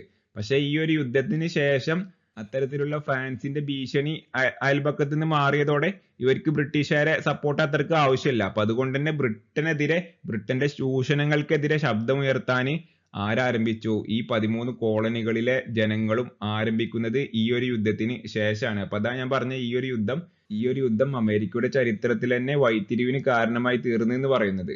അപ്പൊ അങ്ങനെ ഇംഗ്ലണ്ടിലെ ഈ 13 കോളനികളിലും ബ്രിട്ടീഷ് ഗവൺമെന്റിന്റെ ചൂഷണങ്ങൾക്കെതിരെ വലിയ രീതിയിലുള്ള പ്രതിഷേധങ്ങളൊക്കെ ആരംഭിക്കുന്നത് ഈ ഒരു കാലഘട്ടത്തിലാണ്. അപ്പോ അങ്ങനെ ഒരു ദിവസം ബോസ്റ്റൺ എന്ന് പറയുന്ന ഏകദേശം ഇവിടെ വരുന്ന ഒരു തുറമുഖ നഗരത്തിൽ വെച്ച് കണ്ട് ഒരുപാട് ആളുകൾ ചേർന്ന് വലിയൊരു പ്രതിഷേധം ബ്രിട്ടീഷ് ഗവൺമെന്റിന്റെ ചൂഷണങ്ങൾക്കെതിരെ സംഘടിപ്പിക്കുകയാണ്. അപ്പൊ ബ്രിട്ടന് അതിനെ നേരിട്ടത് എങ്ങനെയെന്ന് വെച്ചാൽ വലിയ രീതിയിലുള്ള അടിച്ചമർത്തിക്കൊണ്ടാണ് നേരിടുന്നത്. അപ്പോ ബ്രിട്ടൻ അന്ന് അതിനെതിരെ ഒരു വെടിവെപ്പൊക്കെ നടത്തിക്കാണ്ട് 5ഓളം ആൾക്കാർ അന്ന് മരണപ്പെടുന്നുണ്ട്. അപ്പൊ അതാണ് ചരിത്രത്തിൽ ബോസ്റ്റൺ കൂട്ടക്കൊല എന്നറിയപ്പെടുന്നത്. അപ്പോ അത്രയും ആളുകൾ 5 ആളുകളേറ്റ ആ ഒരു പ്രതിഷേധത്തിൽ വളരെ സമാധാനമായിട്ട് പ്രതിഷേധിച്ചിരുന്ന ആൾക്കാരായിരുന്നു. അപ്പൊ അതിനെതിരെ വെടിവെച്ചുകൊണ്ട് 5 ആൾക്കാർ മരണപ്പെട്ടതോടെ ഈ കോളനികളിലെ അമേരിക്കക്കാര് വീണ്ടും വലിയ രീതിയിലുള്ള പ്രതിഷേധങ്ങൾ ബ്രിട്ടനെതിരെ നടത്താൻ വേണ്ടിയിട്ട് ആരംഭിച്ചു. അപ്പോ ബ്രിട്ടീഷ് ഗവൺമെന്റ് അങ്ങനെ വലിയ രീതിയിലുള്ള സമ്മർദ്ദത്തിന് വഴിപ്പെട്ടുകാണ്ട് അവര് ഈ പറഞ്ഞ മെർക്കന്റിലിസ്റ്റ് നയത്തിലും മറ്റ് നികുതികളിലൊക്കെ വലിയ രീതിയിലുള്ള ഇളവുകൾ വരുത്തുന്നത് ഈ ഒരു കാലഘട്ടത്തിൽ നമുക്ക് കാണാൻ പറ്റും. അപ്പൊ അങ്ങനെ ബ്രിട്ടൻ അതുവരെ ഉണ്ടായിരുന്ന നികുതികളും നിയമങ്ങളൊക്കെ മാറ്റിക്കാണ്ട് ഇതുവരെ നിങ്ങൾ തന്നിരുന്ന നികുതികളൊന്നും ഇനി വേണ്ട, ഇനി മറ്റേ ടൗൺഷെന്റ് നിയമം വേണ്ട, സ്റ്റാമ്പ് ആക്ട് വേണ്ട, മറ്റ് നാവിഗേഷൻ ആക്ട് ഒന്നും വേണ്ട, അതൊക്കെ പിൻവലിച്ചുകൊണ്ട് ബ്രിട്ടൻ ഇനി മുതൽ ഒരൊറ്റ ടാക്സ് മാത്രം നിങ്ങൾ തന്നാൽ മതി. അതാണ് ടീ ആക്ട് എന്ന് പറഞ്ഞ പുതിയൊരു ആക്ട് അങ്ങനെ ബ്രിട്ടൻ ഇൻട്രൊഡ്യൂസ് ചെയ്യാണ് അമേരിക്കൻ കോളനികളിൽ. അപ്പൊ അതാണ് നമ്മൾ നേരത്തെ പറഞ്ഞത്, ഒരു ടാക്സിന്റെ കാര്യത്തിൽ മാത്രം ഡേറ്റിന്റെ ഒരു ഡിഫറൻസ് ഉണ്ടായിരുന്നു. അപ്പൊ അതാണ് ടീ ആക്ട് എന്ന് പറയുന്നത്. ബാക്കിയുള്ള ആക്ട് എല്ലാം പിൻവലിച്ചതിന് ശേഷം ബ്രിട്ടൻ ഇൻട്രൊഡ്യൂസ് ചെയ്ത പുതിയൊരു ആക്ട് ആയിരുന്നു ടീ ആക്ട് എന്ന് പറയുന്നത്. അപ്പൊ അതെന്ന് പറഞ്ഞാല് ബ്രിട്ടനിൽ ഇറക്കുമതി ചെയ്യുന്ന ചായപ്പൊടിക്ക് മാത്രം ഇവര് നികുതി കൊടുത്താൽ മതി എന്നുള്ളൊരു നിയമമായിരുന്നു. ബാക്കിയുള്ള നിയമങ്ങളൊക്കെ പിൻവലിച്ചു. അപ്പോൾ പെട്ടെന്ന് നമുക്കിത് കേൾക്കുമ്പോൾ അത് നല്ല തീരുമാനമാണല്ലോ, ഇവർക്ക് അത്യാവശ്യം ഫ്രീഡം ഒക്കെ ബ്രിട്ടൻ കൊടുത്തില്ല എന്നൊക്കെ തോന്നും. പക്ഷെ ഈ ഒരു ചായപ്പൊടി നിയമത്തിന്റെ ഭാഗമായിട്ടും വളരെ വലിയ നികുതിയായിരുന്നു കോളനിക്കാർക്ക് കൊടുക്കേണ്ടതായിട്ട് വന്നത്. പിന്നെ അതേപോലെ തന്നെ അപ്പോഴും ബ്രിട്ടന് പറയാതെ പറഞ്ഞു വെക്കുന്ന ഒരു കാര്യമുണ്ട്. ഇപ്പോഴും നിങ്ങൾ ഞങ്ങളെ കോളനി തന്നെയാണ്, നിങ്ങളുടെ മേലെ എന്ത് നിയമം സ്ഥാപിക്കണമെന്നും എങ്ങനെ നിങ്ങളെ ഭരിക്കണം എന്നൊക്കെ ഇപ്പോഴും തീരുമാനിക്കുന്നത് ഈ ബ്രിട്ടീഷ് ഗവൺമെന്റ് തന്നെയാണ് എന്നാണ് ഇവർ പറയാതെ പറഞ്ഞു വെക്കുന്നത്. അപ്പൊ അതൊന്നും അന്നത്തെ അമേരിക്കയിലെ കോളനിയിലെ ആൾക്കാർക്കൊന്നും അത് ഉൾക്കൊള്ളാൻ പറ്റുന്നില്ല. ഇപ്പോൾ അമേരിക്കയിലെ കോളനികളെ ആളുകൾക്ക് സ്വതന്ത്രമായിട്ടൊരു രാജ്യം വേണമെന്നൊക്കെയാണോ, അല്ലെങ്കിൽ ഇവർ ഈ ടാക്സ് ഒക്കെ പിൻവലിക്കണമെന്നായിരുന്നു. അപ്പൊ അതിനെതിരെ അവർ വീണ്ടും പ്രതിഷേധിക്കണമൊക്കെ ഉണ്ട്. അങ്ങനെ ആ ടീ ആക്ട് എന്ന് പറഞ്ഞ പുതിയ നിയമത്തിനെതിരെയും അമേരിക്കൻ കോളനികളിലെ ആളുകൾ വലിയ രീതിയിലുള്ള ഒരു കലാപം അഴിച്ചുവിടുകയാണ്. അതാണ് ചരിത്രത്തിലെ വളരെ പ്രധാനപ്പെട്ട ബോസ്റ്റൺ ടീ പാർട്ടി എന്നറിയപ്പെടുന്ന ചരിത്ര സംഭവം നടക്കുന്നത്. ഈ ചരിത്ര സംഭവമാണ് അമേരിക്കൻ വിപ്ലവത്തിന്റെ തുടക്കം എന്നുള്ള രീതിയിൽ അറിയപ്പെടുന്നത്. അപ്പൊ അത്രയും ഇമ്പോർട്ടന്റ് ആണ്. ഇപ്പൊ നമുക്കിവിടെ നോക്കിയാൽ കാണാൻ പറ്റും, ബ്രിട്ടീഷ് ഗവൺമെന്റിന്റെ തേയിലക്കുമേൽ ഉയർന്ന നികുതി ചുമത്തിയിരുന്നു. ഇതിനെതിരായ പ്രതിഷേധത്തെ തുടർന്ന് ബോസ്റ്റൺ തുറമുഖത്ത് നങ്കൂരമിട്ടിരുന്ന ഇംഗ്ലീഷ് കപ്പലിൽ കയറി അതിലുണ്ടായിരുന്ന 342 പെട്ടി തേയില കടലിലേക്ക് വലിച്ചെറിഞ്ഞ പ്രതിഷേധമാണ് ബോസ്റ്റൺ ടീ പാർട്ടി. അന്ന് നമ്മൾ പറഞ്ഞു, ബ്രിട്ടനിൽ നിന്നും അമേരിക്കൻ കോളനികളിലേക്ക് ഇറക്കുമതി ചെയ്യുന്ന തേയിലക്കാണ് നികുതി ചുമത്തിയിരുന്നത്. ആ ഒരു നികുതി മാത്രമേ അന്ന് അമേരിക്കൻ കോളനികളിൽ ബാക്കി ഉണ്ടായിരുന്നുള്ളൂ.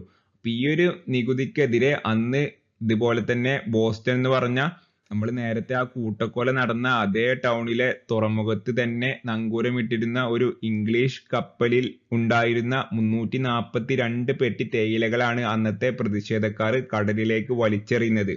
അപ്പോൾ ഇതിലൂടെ വലിയൊരു നഷ്ടമാണ് അന്നത്തെ ഇംഗ്ലീഷ് ഈസ്റ്റ് ഇന്ത്യ കമ്പനിക്ക് ഉണ്ടാവുന്നത്. അപ്പൊ അതുകൊണ്ട് തന്നെ ബ്രിട്ടന് ഈ ഒരു സംഭവം കൂടി നടന്നതോടെ ഈ പ്രതിഷേധക്കാർക്ക് അല്ലെങ്കിൽ അമേരിക്കൻ കോളനിയിലെ ഈ 13 കോളനികളിലെ ആളുകൾക്കെതിരെയും വലിയ രീതിയിലുള്ള അടിച്ചമർത്തലുകൾ വീണ്ടും കനപ്പിക്കുകയാണ്. അപ്പോൾ ഈ ഒരു പ്രതിഷേധത്തോടെ അമേരിക്കൻ കോളനികളിലെ ആളുകളും അവരുടെ നിലപാട് വ്യക്തമാക്കുകയാണ്. ഇനി ബ്രിട്ടനായിട്ട് പഴയ രീതിയിൽ സഹകരിച്ചു പോണ പരിപാടിയൊന്നുമില്ല.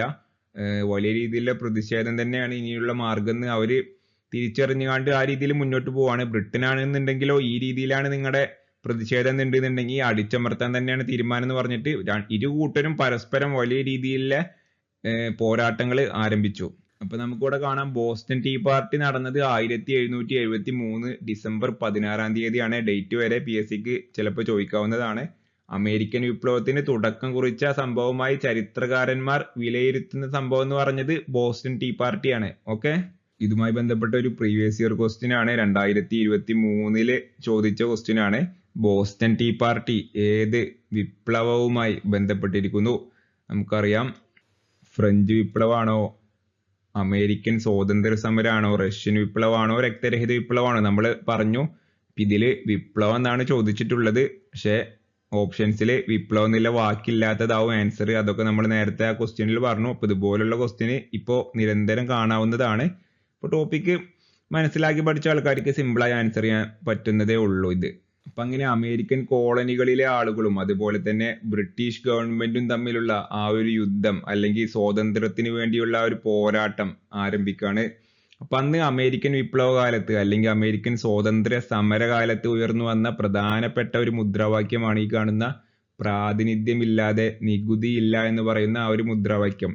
ഇംഗ്ലീഷിലാണെന്നുണ്ടെങ്കിൽ നോ ടാക്സേഷൻ വിത്തൗട്ട് റെപ്രസെന്റേഷൻ എന്ന് പറയുന്ന ആ ഒരു സ്ലോഗൻ അന്ന് വലിയ രീതിയിൽ അന്നത്തെ പ്രതിഷേധക്കാർക്ക് അല്ലെങ്കിൽ സ്വാതന്ത്ര്യത്തിന് വേണ്ടി പോരാടുന്ന ആളുകൾക്ക് ആവേശം പകർന്ന ഒരു സ്ലോഗൻ ആയിരുന്നു അത്. നമുക്കിവിടെ കാണാം അമേരിക്കൻ പ്രതിഷേധ സമരകാലത്ത് ഉയർന്നു വന്ന മുദ്രാവാക്യമാണിത്. മുദ്രാവാക്യത്തിന് രൂപം നൽകിയത് ജെയിംസ് ഓട്ടിസ് എന്ന് പറയുന്ന ഒരു സ്വാതന്ത്ര്യ സമര സേനാനിയാണ് അമേരിക്കന്റെ. ഇതിലൂടെ അമേരിക്കക്കാര് അർത്ഥമാക്കുന്നത് എന്താ നമുക്ക് ഇത് വായിച്ചാൽ തന്നെ മനസ്സിലാവും. പ്രാതിനിധ്യമില്ലാതെ നികുതിയില്ല. അപ്പൊ നമ്മൾ പറഞ്ഞു 1620 മേഫ്ലവർ എന്ന് പറഞ്ഞ കപ്പലില് അതിനുശേഷം വന്ന ഒരുപാട് ആളുകൾ അമേരിക്കയിൽ പുതിയ സെറ്റിൽമെന്റുകൾ ആരംഭിച്ച് ജീവിതം തുടങ്ങി. അപ്പൊ 1-2 തലമുറയൊക്കെ കഴിഞ്ഞപ്പോ അവിടെ ജനിക്കുന്ന ആൾക്കൊക്കെ ഇവർക്ക് ബ്രിട്ടനെ കൊണ്ട് പ്രത്യേകിച്ച് ബന്ധമൊന്നുമില്ല. ഇവർ ജനിക്കുന്നതും അതേപോലെ തന്നെ ഒക്കെ അമേരിക്കയിലാണ്. അപ്പൊ ബ്രിട്ടൻ എന്ന് പറയുന്ന അറ്റ്ലാന്റിക് സമുദ്രത്തിന് അപ്പുറത്ത് കിടക്കുന്ന ഒരു സാമ്രാജ്യം അമേരിക്ക എന്ന് പറയുന്ന ഈ ഒരു ഭൂഖണ്ഡത്തിലെ തങ്ങളെ ഭരിക്കണയിൽ ഇവർക്ക് പുതിയ തലമുറയിലെ ആൾക്കാർക്കൊന്നും ഒരു തരത്തിലുള്ള താല്പര്യം ഉണ്ടായിരുന്നില്ല. ഇപ്പൊ ഭരിക്കാന്ന് മാത്രമല്ല വലിയ രീതിയിലുള്ള ചൂഷണം ചെയ്ത് കണ്ടാണ് ഭരണം നടത്തിയിരുന്നത്. ഒരുപാട് ടാക്സും മറ്റ് ബുദ്ധിമുട്ടുകളൊക്കെ സഹിച്ചാണ് ഇവര് ബ്രിട്ടന്റെ അണ്ടറിൽ ജീവിച്ചു പോന്നിരുന്നത്. അപ്പൊ അതുകൊണ്ട് തന്നെ ബ്രിട്ടനിൽ നിന്ന് സ്വാതന്ത്ര്യം വേണമെന്നായിരുന്നു ഇവിടുത്തെ ആൾക്കാരുടെ ആവശ്യം. അല്ലാന്നുണ്ടെങ്കിൽ ഒന്നെങ്കിൽ സ്വാതന്ത്ര്യം വേണം, അമേരിക്ക എന്ന് പറഞ്ഞ പുതിയൊരു രാജ്യം ഇവർക്ക് സ്ഥാപിക്കണം.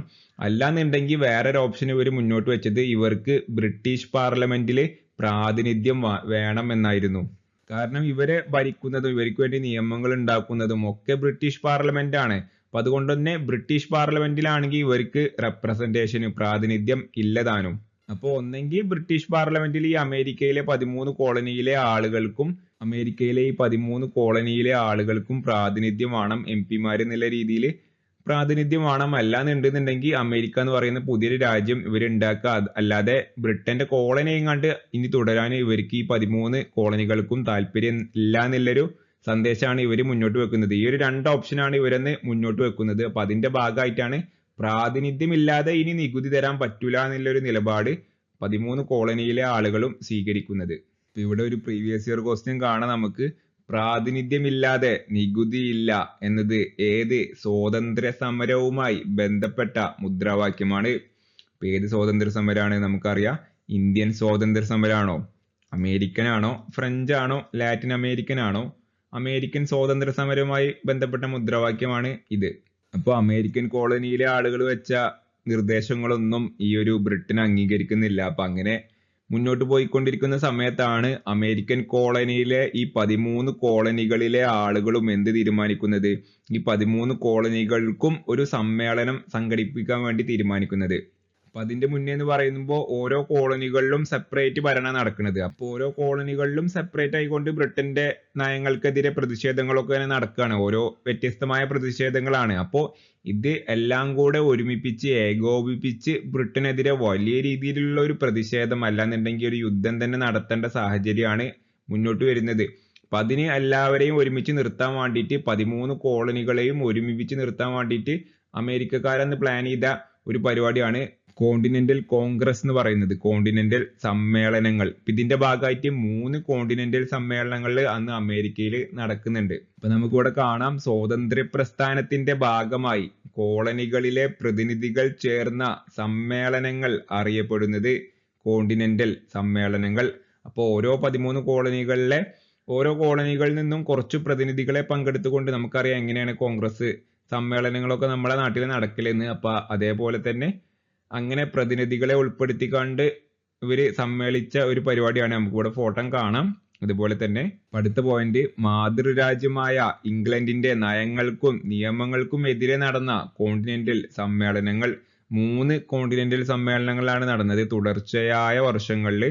1774 സെപ്റ്റംബറിൽ ഫിലാഡൽഫിയയിൽ വെച്ചിട്ടാണ് നടന്നത്. 1775 ഏപ്രിൽ മെയ് മാസങ്ങളിൽ ഫിലാഡൽഫിയയിൽ വെച്ചിട്ട് തന്നെയാണ് നടന്നത്.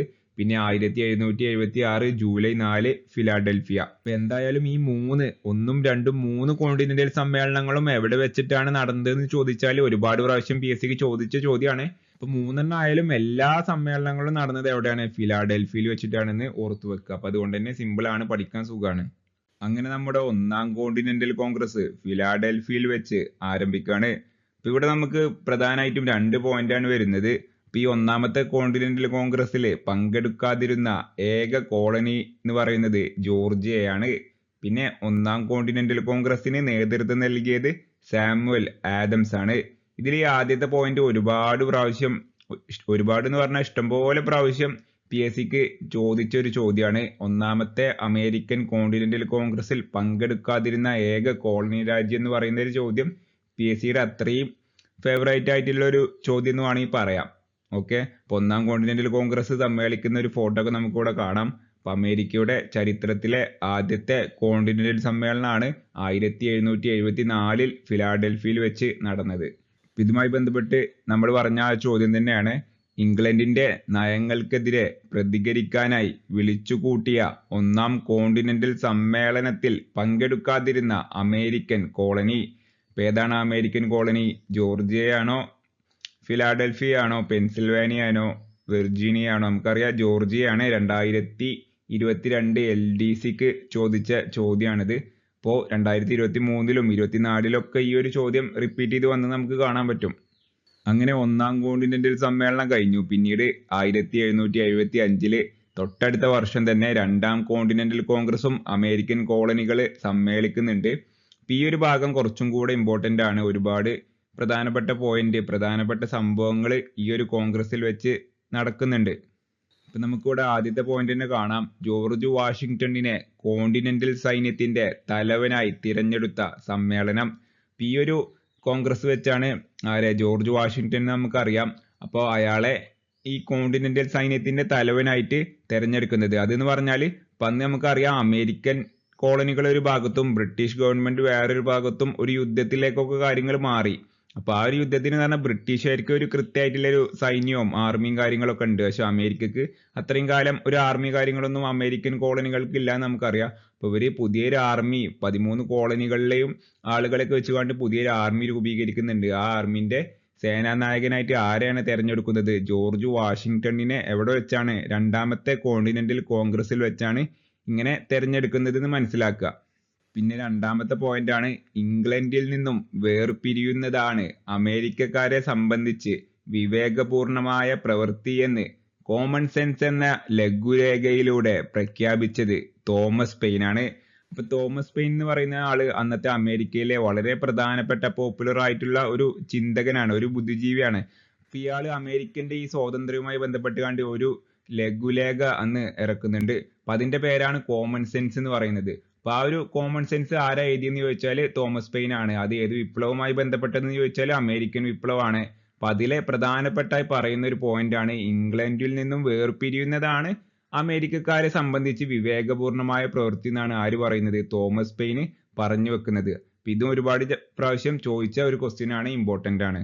പിന്നെ ഏറ്റവും അവസാനത്തെ പോയിന്റ്, 1775 ജൂലൈ 5 2ാം കോണ്ടിനെന്റൽ കോൺഗ്രസിന്റെ അംഗീകാരത്തോടെ ജോർജ് മൂന്നാമന് സമർപ്പിച്ച നിവേദനം, ഒലീവ് ബ്രാഞ്ച് നിവേദനം. Olive branch petition. ഇതെന്ന് പറഞ്ഞാൽ നമുക്കറിയാം, അന്ന് നമ്മൾ പറഞ്ഞു ബ്രിട്ടന്റെ കോളനിയാണ് ഏത് ഈ അമേരിക്കയിലെ ഈ 13 കോളനികളും. അപ്പൊ അന്നത്തെ ബ്രിട്ടീഷ് രാജാവാണ് ആര്, ഈ കാണുന്ന ഈ പറയുന്ന ജോർജ് മൂന്നാമൻ എന്ന് പറയുന്ന ആള്. ഇപ്പൊ നമ്മൾ പറഞ്ഞു അമേരിക്കയും അതേപോലെ തന്നെ ബ്രിട്ടനും തമ്മിൽ വലിയ യുദ്ധങ്ങൾ ഇങ്ങനെ ആരംഭിക്കാൻ നിൽക്കുകയാണ്. രണ്ടു ഭാഗത്തും ആർമിയൊക്കെ ഉണ്ട്. യുദ്ധത്തിന്റെ ഒരു ഘട്ടത്തിലേക്ക് കാര്യങ്ങൾ പോയിക്കൊണ്ടിരിക്കുന്ന സമയത്ത് ഈ അമേരിക്കക്കാർ എന്ത് ചെയ്തു, അമേരിക്കക്കാര് ബ്രിട്ടന്റെ രാജാവിനെ പോയി കണ്ടിട്ട് അല്ലെങ്കിൽ അയാൾക്ക് ഒരു നിവേദനം അയക്കാണ്, അമേരിക്കക്ക് ഇങ്ങനെ സ്വാതന്ത്ര്യം തരണം എന്ന് പറഞ്ഞിട്ട് അവസാനമായിട്ട് ഒരു ശ്രമം നടത്തി നോക്കാണ് രാജാവിനെ കണ്ടിട്ട്. പക്ഷെ രാജാവ് എന്താണ് ചെയ്തത്, ഈ ഒരു നിവേദനം കീറിയിട്ടുകൊണ്ട് അമേരിക്കക്കാരെ ചതിയന്മാരെന്ന രീതിയിലാണ് അന്ന് വിശേഷിപ്പിച്ചത് രാജാവ്. ജോർജ് മൂന്നാമൻ രാജാവ് പറഞ്ഞത് അമേരിക്കക്കാര് വെറും ചതിയന്മാരാണ്, കാരണം അവർക്ക് ഇത്രയും കാലം സംരക്ഷണം കൊടുത്തതും അവർക്ക് സെറ്റിൽമെന്റ് ഉണ്ടാക്കാനുള്ള അവസരങ്ങളൊക്കെ അമേരിക്കൻ ഭൂഖണ്ഡത്തിൽ ഉണ്ടാക്കി കൊടുത്തത്, ഒരുക്കി കൊടുത്തത് ആരാണ്, ബ്രിട്ടീഷ് ഗവൺമെന്റ് ആണ്. അവസാനം അവർ ബ്രിട്ടീഷ് ഗവൺമെന്റിനെ തന്നെ, സ്വന്തം മാതൃരാജ്യത്തെ തന്നെ ചതിക്കുന്ന ചതിയന്മാരാണെന്നാണ് ആര് പറഞ്ഞത്, ഇംഗ്ലണ്ടിലെ അന്നത്തെ രാജാവായ ജോർജ് മൂന്നാമൻ പറഞ്ഞത്. അപ്പോൾ ജോർജ് മൂന്നാമന് അമേരിക്കക്കാർ സമർപ്പിച്ച നിവേദനമാണ് ഇത് ഒലീവ് ബ്രാഞ്ച് പെറ്റീഷൻ എന്ന് പറയുന്നത്. അപ്പൊ ഈ ഒരു ഭാഗത്ത് വരുന്ന ഒരു പ്രീവിയസ് ഇയർ ക്വസ്റ്റ്യൻ ആണ് 1775 രണ്ടാമത്തെ അമേരിക്കൻ കോണ്ടിനെന്റൽ കോൺഗ്രസ് നടന്നത് എവിടെ?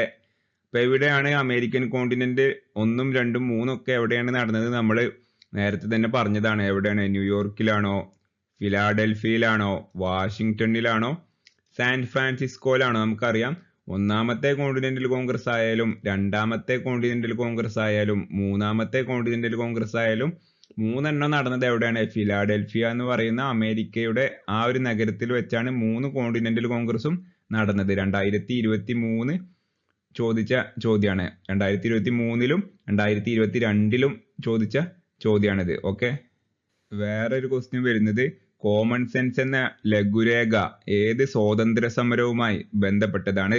ഇപ്പൊ നമ്മൾ പറഞ്ഞു കോമൺ സെൻസ് എഴുതിയത് ആരാണ്? തോമസ് പെയിൻ ആണ്.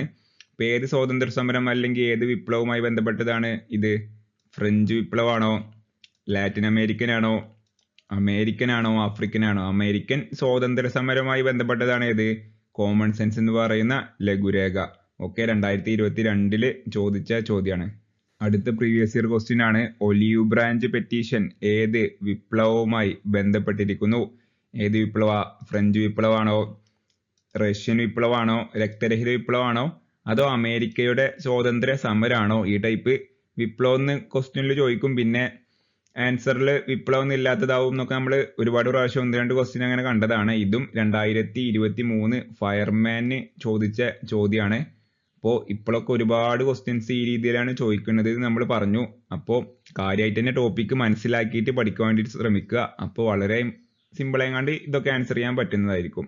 ഓക്കെ, അപ്പോൾ അടുത്തത് 3-ാം കോണ്ടിനെന്റൽ കോൺഗ്രസിനെ പറ്റിയാണ് നമുക്ക് പഠിക്കാനുള്ളത്. 1, 2 കോണ്ടിനെന്റൽ കോൺഗ്രസുകളെ പറ്റി നമ്മൾ പഠിച്ചു. ഇപ്പൊ 3-ാമത്തേതിലും അത്യാവശ്യം പോയിന്റ്സ് വരുന്നുണ്ട്. അപ്പൊ ആദ്യത്തെ നമുക്ക് ഇവിടെ കാണാം, 3-ാം കോണ്ടിനെന്റൽ കോൺഗ്രസ് അമേരിക്കൻ സ്വാതന്ത്ര്യ പ്രഖ്യാപനം നടത്തിയത് 1776 ജൂലൈ 4-നാണ്. ഇപ്പൊ ജൂലൈ 4 എന്ന് പറഞ്ഞ വർഷം നമുക്കറിയാം അമേരിക്കയുടെ ഇൻഡിപെൻഡൻസ് ഡേ എങ്ങാണ്ട് സ്വാതന്ത്ര്യ ദിനമായിട്ട് ആചരിക്കുന്ന ദിവസമാണ് ജൂലൈ 4 എന്ന് പറയുന്നത്. അപ്പൊ 1776 ഈ 3-ാമത്തെ കോണ്ടിനെന്റൽ കോൺഗ്രസിൽ വെച്ചാണ് അമേരിക്ക സ്വതന്ത്രയായെന്ന് ആര് പ്രഖ്യാപിക്കുന്നത്? അമേരിക്കക്കാരനെ പ്രഖ്യാപിക്കുന്നത്. ബ്രിട്ടൻ അന്ന് അംഗീകരിച്ചിട്ടില്ല, പക്ഷെ അമേരിക്കക്കാരെ പ്രഖ്യാപിക്കുന്നത് ഈ ഒരു ഡേറ്റിന്, ഈ ഒരു വർഷത്തിലാണെന്ന് മനസ്സിലാക്കി വെക്കുക. അടുത്ത പോയിന്റ്, സ്വാതന്ത്ര്യ പ്രഖ്യാപന വിളംബരം ഡിക്ലറേഷൻ ഓഫ് ഇൻഡിപെൻഡൻസ് തയ്യാറാക്കി സമർപ്പിച്ചത് ആരാണ്? തോമസ് ജെഫേഴ്സണും ബെഞ്ചമിൻ ഫ്രാങ്ക്ലിനുമാണ്. ഈ രണ്ടാൾക്കാരാണ് ഈ ഒരു സ്വാതന്ത്ര്യ പ്രഖ്യാപന വിളംബരം തയ്യാറാക്കിയാണ്ട് സമർപ്പിച്ചത്.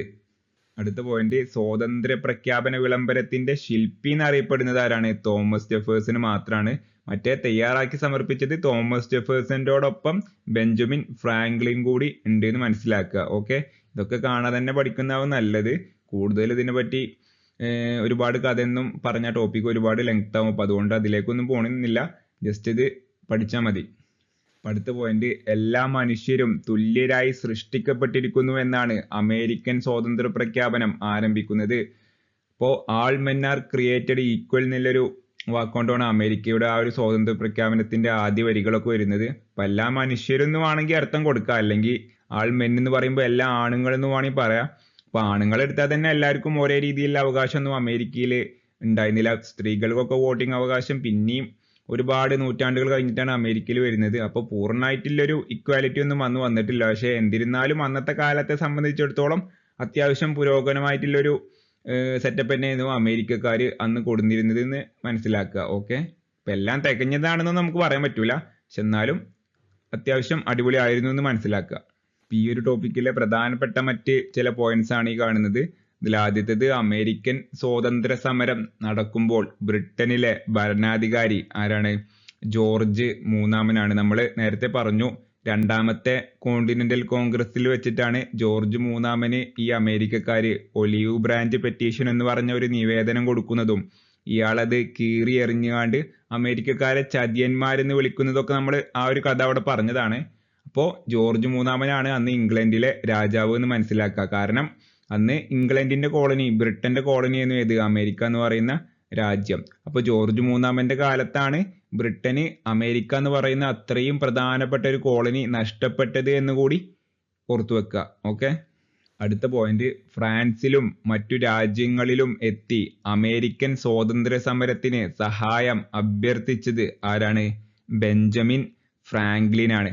അപ്പൊ അന്നത്തെ കാലത്ത് നമുക്കറിയാം അമേരിക്ക അതേപോലെ തന്നെ ബ്രിട്ടനും തമ്മിലൊരു യുദ്ധത്തിലേക്ക് കാര്യങ്ങൾ നീങ്ങാണ്. അപ്പൊ ആ ഒരു സമയത്ത് അമേരിക്കക്ക് വേറെ പല രാജ്യങ്ങളെയും പിൻബലം വേണം. അപ്പോൾ ഫ്രാൻസിലും അതേപോലെ തന്നെ യൂറോപ്പിലെ മറ്റ് രാജ്യങ്ങളിലൊക്കെ എത്തിക്കാണ്ട് അമേരിക്കയെ ബ്രിട്ടന്റെ അക്രമത്തിൽ നിന്ന് സംരക്ഷിക്കണം എന്ന് ആവശ്യപ്പെട്ടുകൊണ്ട് ഇവരിങ്ങനെ നടന്നിരുന്നു. അപ്പൊ അതിൽ നടന്നിരുന്ന പ്രധാനപ്പെട്ട ഒരാളാണ് ആര്? ബെഞ്ചമിൻ ഫ്രാങ്ക്ലിൻ എന്ന് പറയുന്ന അമേരിക്കൻ സ്വാതന്ത്ര്യത്തിന് വേണ്ടി പ്രവർത്തിച്ച ഒരാള്. ഓക്കെ, അടുത്ത പോയിന്റ്, അമേരിക്കൻ സ്വാതന്ത്ര്യ സമരത്തിന് നേരിട്ട് പങ്കെടുത്ത ഇംഗ്ലീഷ് ചിന്തകൻ ആരാണ്? തോമസ് പെയിൻ ആണ്. അപ്പൊ തോമസ് പെയിന്റെയാണ് മറ്റേ ലഘുരേഖ, കോമൺ സെൻസ് എന്നൊക്കെ നമ്മൾ പറഞ്ഞു. അപ്പൊ ഈ ഒരു തോമസ് പെയിൻ അമേരിക്കൻ സ്വാതന്ത്ര്യ സമരത്തിൽ നേരിട്ട് പോരാടിയ ഒരു ഇംഗ്ലീഷ് ചിന്തകൻ കൂടിയാണ്. ഓക്കെ, അടുത്തത് വളരെ പ്രധാനപ്പെട്ട ഒരു ഭാഗമാണ്, യുദ്ധത്തിന്റെ നാൾവഴികൾ. അപ്പൊ നമ്മൾ പറഞ്ഞു അമേരിക്ക സ്വാതന്ത്ര്യം പ്രഖ്യാപിച്ചു, പക്ഷെ ബ്രിട്ടൻ ആ സ്വാതന്ത്ര്യം അംഗീകരിച്ചിട്ടില്ല.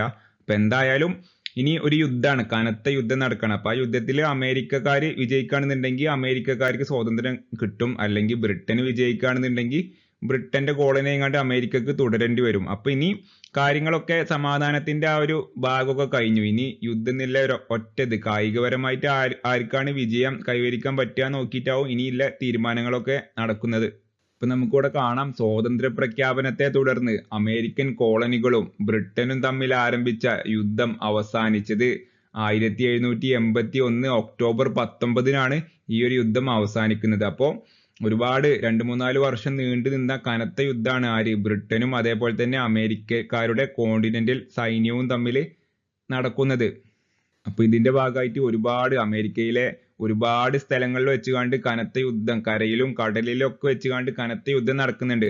പെട്ടെന്ന് നമുക്ക് ഈ യുദ്ധത്തിൽ ആരാണ് വിജയിച്ചു എന്ന് ലോജിക്കലായിങ്ങാണ്ട് തിങ്ക് ചെയ്യുമ്പോൾ ഏറ്റവും കൂടുതൽ ചാൻസ് നമുക്കറിയാം ബ്രിട്ടനാണ് വിജയിക്കാൻ സാധ്യത. കാരണം ബ്രിട്ടൻ പറഞ്ഞാൽ അന്ന് ലോകത്തിലെ ഏറ്റവും വലിയ സാമ്രാജ്യമാണ്, ഏറ്റവും വലിയ സൈനിക ശക്തിയാണ്. അമേരിക്ക എന്ന് പറഞ്ഞാൽ കുറച്ചൊരു കോളനി രാജ്യങ്ങൾ മാത്രമല്ല, ഒരു ചെറിയ സെറ്റപ്പാണ്. അപ്പൊ ബ്രിട്ടനെ കൊണ്ട് എന്തായാലും അമേരിക്കക്ക് മുട്ടി നിൽക്കാൻ പറ്റൂല എന്നാണ് നമ്മൾ കരുതുക. പക്ഷെ ആ യുദ്ധത്തിൽ വിജയിക്കുന്നത് അമേരിക്കക്കാരാണ്. കാരണം എന്താന്ന് വെച്ചാൽ അമേരിക്കക്ക് അന്ന് ഫ്രാൻസിന്റെ വലിയ രീതിയിലുള്ള സപ്പോർട്ട് കിട്ടുകയാണ്. നമുക്കറിയാം ഫ്രാൻസും അന്ന് ബ്രിട്ടനെ പോലെ തന്നെ അത്യാവശ്യം, ബ്രിട്ടന് കഴിഞ്ഞ അടുത്ത ഏറ്റവും വലിയ ശക്തി ഫ്രാൻസ് ആയിട്ട് പറയാൻ പറ്റും.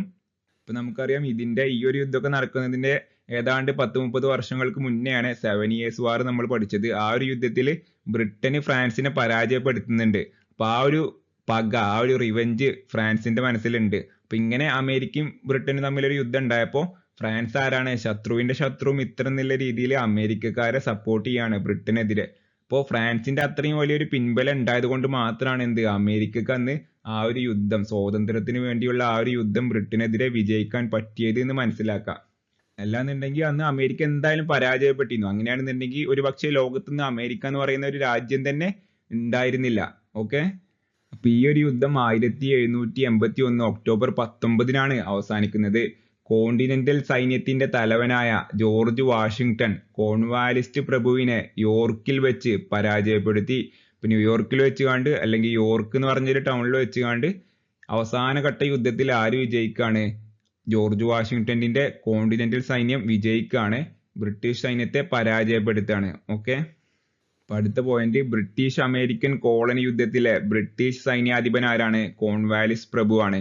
ലോർഡ് കോൺവാലിസ് ആണ് ഈ ഒരു യുദ്ധത്തിലെ ബ്രിട്ടന്റെ സൈന്യാധിപൻ. അമേരിക്കന്റെ സൈന്യാധിപൻ ആരാണ്? ജോർജ് വാഷിംഗ്ടൺ ആണ്. അപ്പൊ ഇതൊക്കെ PSC ക്ക് ചോദിക്കുന്ന ക്വസ്റ്റ്യൻസ് ആണ്.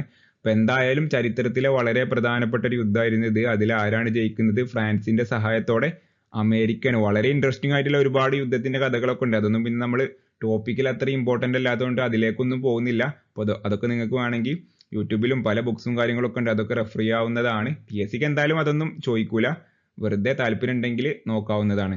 അങ്ങനെ യുദ്ധത്തില് അമേരിക്കയുടെ കോണ്ടിനെന്റൽ സൈന്യം വിജയിച്ചതോടെ ബ്രിട്ടന് അമേരിക്കയുടെ സ്വാതന്ത്ര്യം അംഗീകരിക്കേണ്ടതായിട്ട് വരികയാണ്. അപ്പൊ അങ്ങനെ ബ്രിട്ടന് അമേരിക്കയുടെ സ്വാതന്ത്ര്യം അംഗീകരിച്ചുകൊണ്ട് ഒപ്പുവെച്ച ഉടമ്പടിയാണ് എന്ത്? പാരീസ് ഉടമ്പടി എന്ന് പറയുന്നത്. അപ്പൊ നമുക്കിവിടെ കാണാം, അമേരിക്കയുടെ 13 കോളനികളുടെയും സ്വാതന്ത്ര്യം പ്രഖ്യാപിച്ചുകൊണ്ട് ബ്രിട്ടൻ ഒപ്പുവെച്ച കരാറാണ് എന്ത്? പാരീസ് ഉടമ്പടി. 1783 സെപ്റ്റംബർ 3-നാണ് ബ്രിട്ടന് ഈ ഒരു ഉടമ്പടി പാരീസിൽ വെച്ച് ഒപ്പുവെക്കുന്നത്. അപ്പൊ പാരീസ് എന്ന് പറഞ്ഞാൽ നമുക്കറിയാം ഫ്രാൻസിന്റെ ക്യാപിറ്റൽ ആണ് പാരീസ് എന്ന് പറയുന്നത്. അപ്പോ നമ്മൾ പറഞ്ഞു ഫ്രാൻസ് ആണ് അമേരിക്കയെ വലിയ രീതിയിൽ സഹായിക്കുന്നത് എന്നൊക്കെ പറഞ്ഞു. അപ്പൊ നമ്മൾ ഇതിന്റെ മുന്നേ പറഞ്ഞ 7 Years വാർ, ആ ഒരു യുദ്ധത്തിൽ ബ്രിട്ടന് ജയിച്ചു എന്നുള്ള രീതിയിൽ ഒരു ഉടമ്പടി ഒപ്പുവെക്കുന്നതും പാരീസ് വെച്ചിട്ടാണ്.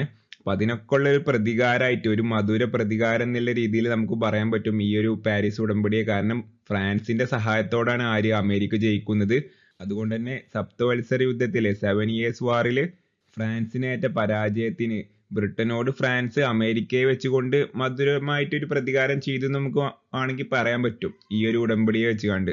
ഓക്കെ, അപ്പൊ പാരീസ് എന്ന് പറയുന്ന ഈ ഒരു നഗരത്തിൽ വെച്ചുകൊണ്ട് വീണ്ടും ഒരുപാട് ഉടമ്പടികളൊക്കെ നമ്മൾ ഇനി വേൾഡ് ഹിസ്റ്ററിയിൽ പഠിക്കും. World War I World War II ഇതുപോലത്തെ റിവെഞ്ചും കാര്യങ്ങളൊക്കെ ഈ ഒരു പാരീസ് ഉടമ്പടിയൊക്കെ ആയിട്ട് ബന്ധപ്പെട്ട് വരുന്നുണ്ട്. അപ്പൊ എന്തായാലും അമേരിക്കക്ക് സ്വാതന്ത്ര്യം കിട്ടിയ ഉടമ്പടി എന്താണ്? പാരീസ് ഉടമ്പടിയാണ്. ഓക്കെ, അങ്ങനെ അമേരിക്ക സ്വാതന്ത്ര്യം നേടുകയാണ്. യുണൈറ്റഡ് സ്റ്റേറ്റ്സ് ഓഫ് അമേരിക്ക നിലവിൽ വരികയാണ്.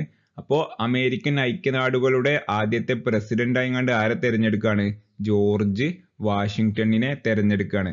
ഇപ്പൊ ഇവിടെ വന്നൊരു പ്രീവിയസ് ഇയർ ക്വസ്റ്റ്യൻ ആണ്, അമേരിക്കൻ കോളനികൾ ഇംഗ്ലണ്ടിൽ നിന്നും സ്വാതന്ത്ര്യം നേടുന്നതിന് കാരണമായ ഉടമ്പടി ഏത്?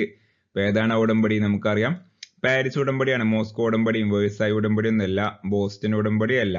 ഓക്കെ, വേഴ്സായി ഉടമ്പടി ഒക്കെ World War I ബന്ധപ്പെട്ടതാണ്.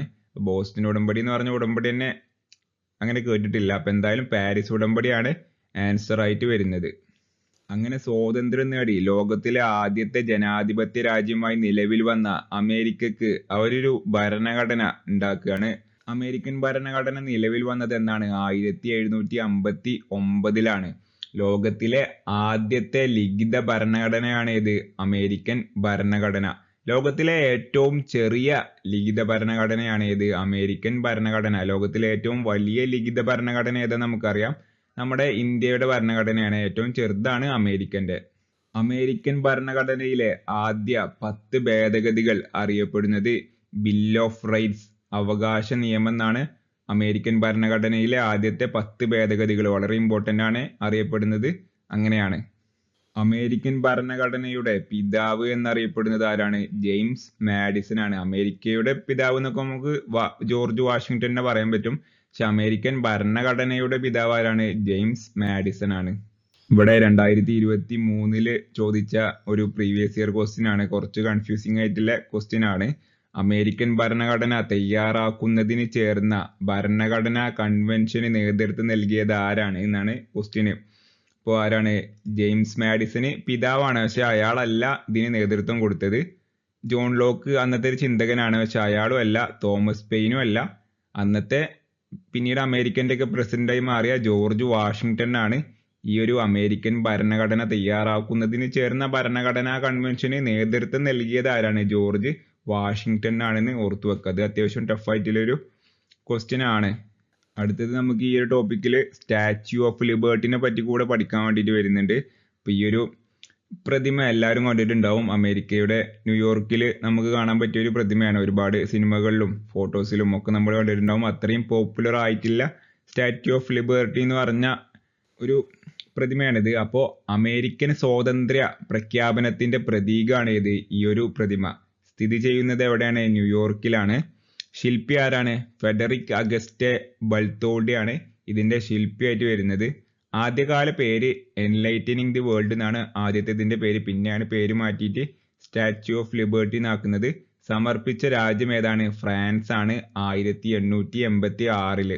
അപ്പൊ അമേരിക്കക്കാര് സ്വന്തമായിട്ട് ഉണ്ടാക്കിയതല്ല ഇത്. ഫ്രാൻസ് എന്ന് പറയുന്ന രാജ്യം അമേരിക്കക്ക് ഗിഫ്റ്റ് ആയിങ്ങാണ്ട് കൊടുത്തതാണ്. കാരണം നമുക്കറിയാം അമേരിക്കയുടെ സ്വാതന്ത്ര്യത്തിൽ വളരെ നിർണായകമായിട്ടുള്ള സഹായം ചെയ്ത രാജ്യമാണ് ഇത് ഫ്രാൻസ് എന്ന് പറയുന്ന രാജ്യം. അപ്പൊ ആ രാജ്യം അമേരിക്കക്കാർക്ക് സമ്മാനമായിട്ട് കൊടുത്ത. യഥാർത്ഥത്തിൽ ഈ ഒരു പ്രതിമ നമ്മുടെ സൂയസ് കനാൽ ഉണ്ടല്ലോ, നമ്മുടെ സൂയസ് കനാലില് വരുന്ന അവിടെ വെക്കാൻ വേണ്ടിയിട്ട് ഉണ്ടാക്കിയ ഒരു പ്രതിമ ആയിരുന്നു. പിന്നീട് അത് ഫ്രാൻസ് അമേരിക്കക്ക്, അങ്ങനെയൊക്കെയാണ് ഇതിന്റെ ചരിത്രം വരുന്നത്. അപ്പൊ അതൊന്നും നമ്മൾ ചോദിക്കൂല, വെറുതെ പറഞ്ഞു എന്ന് മാത്രം. അപ്പൊ എന്തായാലും ഫ്രാൻസ് അമേരിക്കക്ക് ഗിഫ്റ്റ് ചെയ്ത ഒരു പ്രതിമയാണ് ഏത്? 1886 ഗിഫ്റ്റ് ചെയ്ത പ്രതിമയാണ് ഏത്? സ്റ്റാച്യു ഓഫ് ലിബർട്ടി എന്ന് പറയുന്നത്. അടുത്തത് ഈ ഒരു ടോപ്പിക്കിൽ വരുന്ന പ്രധാനപ്പെട്ട കോഡ്സ് ആണ്. അപ്പൊ ആദ്യത്തെ നോക്കി നമുക്ക് കാണാൻ പറ്റും, ഭരണകൂടത്തിനും രാഷ്ട്രത്തിനും അവയെ സൃഷ്ടിക്കുകയും അവയുടെ കീഴിൽ ജീവിക്കുകയും ചെയ്യുന്ന മനുഷ്യരുടെ താല്പര്യങ്ങൾക്കപ്പുറം ഒരു ലക്ഷ്യവുമില്ല. അമേരിക്കൻ വിപ്ലവകാലത്ത് ഉയർന്നു വന്ന ഒരു വാക്കുകളാണ്. കറക്റ്റ് ആരാ പറഞ്ഞു എന്നൊന്നും പറയുന്നില്ല. പ്രധാനമായിട്ട് ഇതിന്റെ അർത്ഥം നമുക്ക് അറിയാം, വായിച്ചാൽ തന്നെ മനസ്സിലാവും. അപ്പൊ ഭരണകൂടത്തിന്റെ താല്പര്യങ്ങൾ എന്തൊക്കെയാണെന്നാണ് പറയുന്നത്. അപ്പൊ അത് പ്രീവിയസ് ഇയർ ക്വസ്റ്റ്യൻ ചോദിച്ചതാണ്, ഇമ്പോർട്ടന്റ് ആണ്, ഓർത്തു വെക്കുക. അടുത്തത്, യുദ്ധം ആരംഭിക്കുന്നതിന് മുൻപ് തന്നെ വിപ്ലവം നടപ്പാക്കി കഴിഞ്ഞിരുന്നു, അത് ജനങ്ങളുടെ ഹൃദയത്തിലായിരുന്നു എന്ന് അഭിപ്രായപ്പെട്ടത് ആരാണ്? ജോൺ ആഡംസ് ആണ്. അപ്പൊ അമേരിക്കൻ വിപ്ലവകാലത്ത് യുദ്ധത്തിൽ അമേരിക്ക വിജയിക്കുന്നുണ്ട്, പക്ഷെ അതിന്റെ മുന്നേ തന്നെ ജനങ്ങളുടെ മനസ്സിൽ എന്താണ്?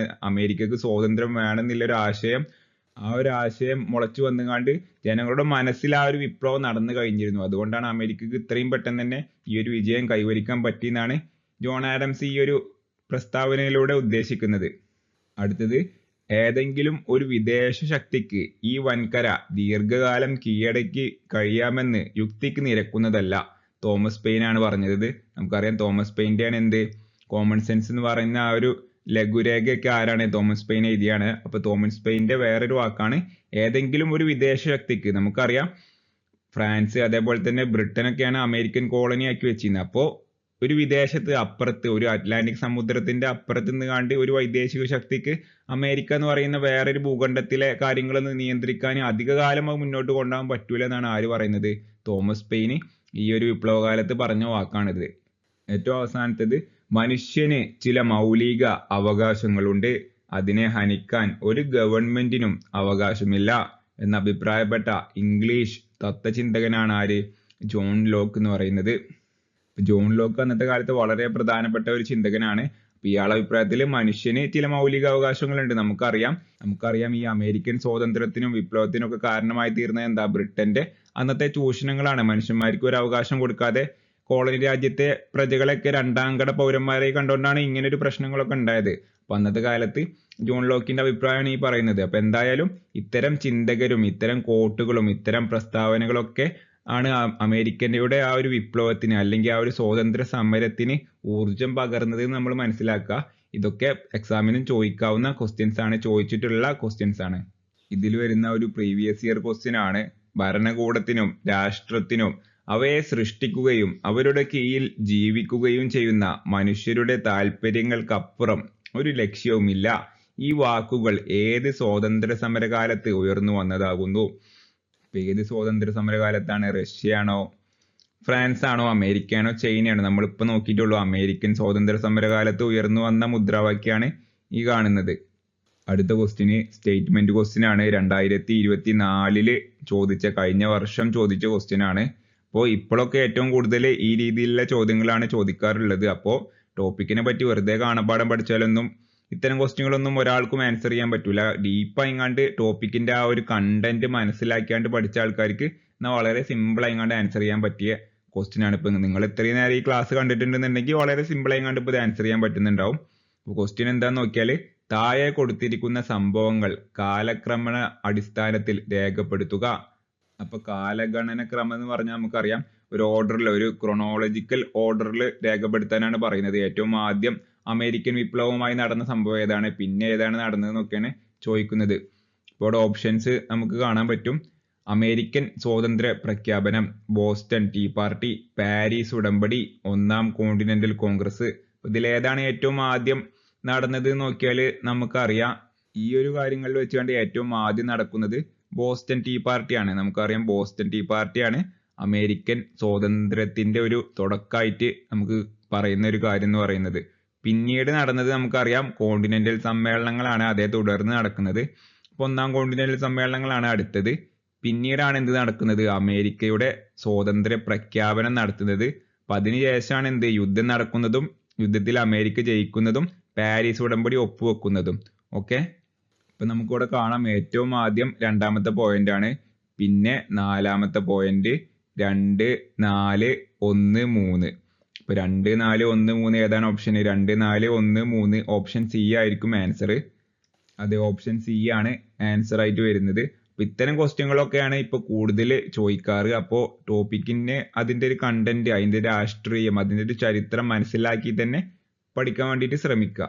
അടുത്ത ക്വസ്റ്റ്യനും അതുപോലെ തന്നെ ഒരു സ്റ്റേറ്റ്മെന്റ് ക്വസ്റ്റ്യൻ ആണ്. അമേരിക്കൻ സ്വാതന്ത്ര്യ സമരവുമായി ബന്ധപ്പെട്ട സംഭവങ്ങൾ തിരഞ്ഞെടുക്കുക. മെർക്കന്റിലിസ്റ്റ് നയങ്ങൾ അമേരിക്കൻ സ്വാതന്ത്ര്യ പ്രഖ്യാപനം അല്ലെങ്കിൽ സ്വാതന്ത്ര്യ സമരവുമായിട്ട് ബന്ധപ്പെട്ടതാണോ? നമുക്കറിയാം ബന്ധപ്പെട്ടതാണ്.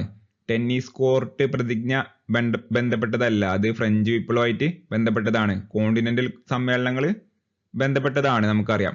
പാരീസ് ഉടമ്പടി ബന്ധപ്പെട്ടതാണ്. അപ്പോൾ ടെന്നീസ് കോർട്ട് പ്രതിജ്ഞ ഒഴിച്ച് ബാക്കി എല്ലാ കാര്യങ്ങളും ഈ ഒരു അമേരിക്കൻ വിപ്ലവവുമായി ബന്ധപ്പെട്ടതാണ്. അപ്പോൾ ഏതാണ് ആൻസർ വരിക? 1, 3, 4 ഇതുമായി ബന്ധപ്പെട്ടതാണ്. അപ്പൊ ആൻസർ എ തന്നെ ആയിരിക്കും ആൻസർ ആയിട്ട് വരുന്നത്. ഇനി കുറച്ച് മോഡൽ ക്വസ്റ്റ്യൻസ് ആണ് വരുന്നത്. താഴെ കൊടുത്തിരിക്കുന്നതിൽ അമേരിക്കൻ സ്വാതന്ത്ര്യ സമരവുമായി ബന്ധമില്ലാത്തത് തിരഞ്ഞെടുക്കുക.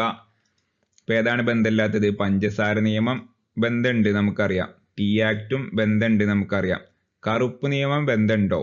കറുപ്പ് നിയമം ബന്ധമില്ലാത്തതാണ്. ചൈനീസ് വിപ്ലവവുമായി ബന്ധപ്പെട്ടതാണ് കറുപ്പ് നിയമം. ടൗൺഷെന്റ് നിയമം ബന്ധമുണ്ട്. അപ്പൊ ഇതിലെ ആൻസർ കറുപ്പ് നിയമമാണ്. ഇതൊരു മോഡൽ ക്വസ്റ്റ്യൻ ആണ്, ചോദിക്കാനൊക്കെ സാധ്യത ഉണ്ട്. അടുത്ത ക്വസ്റ്റ്യന്, രണ്ടാം കോണ്ടിനെന്റൽ കോൺഗ്രസ് സമ്മേളനത്തിൽ കോണ്ടിനെന്റൽ സൈന്യത്തിന്റെ തലവനായി തിരഞ്ഞെടുക്കപ്പെട്ടത് ആരാണ്? അപ്പൊ ആരായിരുന്നു കോണ്ടിനെന്റൽ സൈന്യത്തിന്റെ തലവന്? നമുക്കറിയാം. തോമസ് പെയിൻ ആണോ, ജോർജ് വാഷിംഗ്ടൺ ആണോ, തോമസ് ജെഫേഴ്സൺ ആണോ, ബെഞ്ചമിൻ ഫ്രാങ്ക്ലിൻ ആണോ? ആരാണ്? ജോർജ് വാഷിംഗ്ടൺ ആണ്. അടുത്ത ക്വസ്റ്റ്യൻ, അമേരിക്കൻ വിപ്ലവത്തിൽ ബ്രിട്ടനെതിരെ പോരാടിയ രാജ്യം ഏതാണ്? ഏതാണ് രാജ്യം അമേരിക്കയെ സപ്പോർട്ട് ചെയ്ത് കണ്ട് ബ്രിട്ടനെതിരെ പോരാടിയ രാജ്യം ഏതാണ്? സ്പെയിൻ ആണോ, ജർമ്മനി ആണോ, റഷ്യ ആണോ, ഫ്രാൻസ് ആണോ? ഫ്രാൻസ് ആണ്, നമുക്കറിയാം. കാരണം ആ ഒരു 7 years വാറിന്റെ അതിൽ ബ്രിട്ടനോട് പരാജയപ്പെട്ട ഫ്രാൻസിന്റെ ഒരു റിവെഞ്ച് ആയിരുന്നു എന്ത്? അമേരിക്കക്ക് കൊടുത്ത സപ്പോർട്ട്. ആ ഒരൊറ്റ കാരണം കൊണ്ട് മാത്രമാണ് അമേരിക്ക അന്ന് ആ ഒരു യുദ്ധത്തിൽ വിജയിക്കുന്നതും നമ്മൾ ഇന്നീ കാണുന്ന അമേരിക്ക എന്ന് പറയുന്ന രാജ്യം തന്നെ ഉണ്ടാവാനായിട്ട് കാരണമായ സംഭവം അരങ്ങേറിയതും. അടുത്ത ക്വസ്റ്റ്യന് ആരായിരുന്നു അമേരിക്കയുടെ ആദ്യത്തെ പ്രസിഡന്റ്? ആരാണ്? ജോർജ് വാഷിംഗ്ടൺ ആണ്, നമുക്കറിയാം. അടുത്ത ക്വസ്റ്റ്യന്, അമേരിക്കൻ സ്വാതന്ത്ര്യ സമരവുമായി ബന്ധപ്പെട്ട കോമൺ സെൻസ് എന്ന ലഘുരേഖ അവതരിപ്പിച്ച വ്യക്തി ആരാണ്? നമുക്ക് ഒരുപാട് പ്രാവശ്യം പറഞ്ഞതാണ്. ആരാണ്? തോമസ് പെയിൻ ആണ് അവതരിപ്പിച്ചത്. അപ്പൊ ഇത്രയും കാര്യങ്ങളാണ് പ്രധാനമായിട്ട് നമ്മുടെ ഈ ഒരു ടോപ്പിക്കിൽ പഠിക്കാനായിട്ട് വരുന്നത്. അപ്പൊ നമ്മളിതിൽ മോഡൽ ക്വസ്റ്റ്യൻസ് പറഞ്ഞു, പ്രീവിയസ് ഇയർ ക്വസ്റ്റ്യൻസ് പറഞ്ഞു. ഇപ്പോൾ ഏറ്റവും അവസാനമായിട്ട് നമുക്ക് ഈ ഒരു ടോപ്പിക്ക് ഇതുവരെ പറഞ്ഞ കാര്യങ്ങളൊക്കെ ഒന്ന് റിവൈൻഡ് ചെയ്ത് നോക്കാവുന്നതാണ്. ഇപ്പൊ ഏറ്റവും ആദ്യം നമ്മൾ പറഞ്ഞത് BC 20,000 കാലഘട്ടത്തിലെ ആ ഒരു ഫ്ലാഷ് ബാക്ക് ആണ്. മനുഷ്യന്മാര് ആദ്യമായിട്ട് ഏഷ്യയിൽ നിന്ന് ബെറിങ് കടലിടുക്ക് കടന്നുകാണ്ട് അമേരിക്കയിൽ എത്തിയ ആ ഒരു കഥ, റെഡ് ഇന്ത്യൻസ് എന്ന് പറയുന്ന ആളുകള്. പിന്നീട് ഈ 2 വൻകരകളും ഒരുപാട് വർഷക്കാലം പ്രത്യേകിച്ച് ഒരു ബന്ധമില്ലാതെ കടന്നുപോയി. പിന്നീട് 1492 എന്ത്, ക്രിസ്റ്റഫർ കൊളംബസ് അമേരിക്ക എന്ന് പറയുന്ന വൻകരയിൽ കാല് കുത്തുന്നത്. അപ്പൊ അങ്ങനെ ക്രിസ്റ്റഫർ കൊളംബസ് വന്ന് പോയതിനു ശേഷം പിന്നീടും അതേ തുടർന്ന് ഒരുപാട് ആളുകൾ യൂറോപ്പിൽ നിന്ന് അമേരിക്കൻ ഭൂഖണ്ഡങ്ങളിലേക്ക് വന്നു. അങ്ങനെ ആദ്യമായിട്ട് ആളുകൾ കുടിയേറി പാർക്കാനായി വന്നത് 1620 എന്ന് പറഞ്ഞ വർഷത്തിലാണ്. ആ കുടിയേറി പാർക്കാൻ വന്ന ആദ്യത്തെ ഇംഗ്ലീഷ് കപ്പലാണ് എന്ത്, മെയ്ഫ്ലവർ എന്ന് പറയുന്നത്. അപ്പൊ ഈ മെയ്ഫ്ലവർ എന്ന് പറയുന്ന കപ്പലിൽ വന്നിറങ്ങിയ ആളുകളെ നമ്മൾ വിളിക്കുന്ന പേരാണ് എന്ത്, തീർത്ഥാടക പിതാക്കൾ എന്ന് പറയുന്നത്.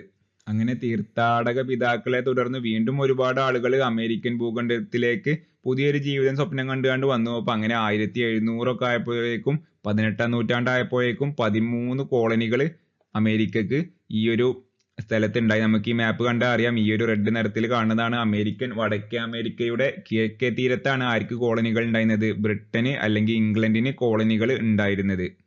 പിന്നെ ഈ ഒരു കോളനികളിൽ ബ്രിട്ടൻ അന്ന് നടപ്പാക്കിയ നയമായിരുന്നു എന്ത്? മെർക്കന്റിലിസം. അതിലെ ഓരോ നിയമങ്ങളൊക്കെ നമ്മൾ പറഞ്ഞു. പിന്നെ നികുതികളെ പറ്റിയാണ്ട് നമ്മൾ പറഞ്ഞു. പിന്നെ പ്രധാനമായിട്ടൊരു മാറ്റം വരുന്നത് 1756 7 ഇയേഴ്സ് വാറിലാണ്.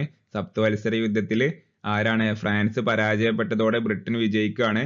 അപ്പൊ അങ്ങനെ ഫ്രാൻസിന്റെ ഭീഷണി ഈ ഒരു ഭാഗത്ത് ഉണ്ടായിരുന്ന, മാപ്പിൽ നോക്കിയാൽ അറിയാം, ഈ ഒരു ഭാഗത്ത് ഉണ്ടായിരുന്ന ഫ്രാൻസിന്റെ ഭീഷണി ഒഴിവായതോടെ ഈ കോളനികളിലെ ആളുകൾ ബ്രിട്ടനെതിരെ വലിയ രീതിയിൽ ശബ്ദിക്കാൻ തുടങ്ങി.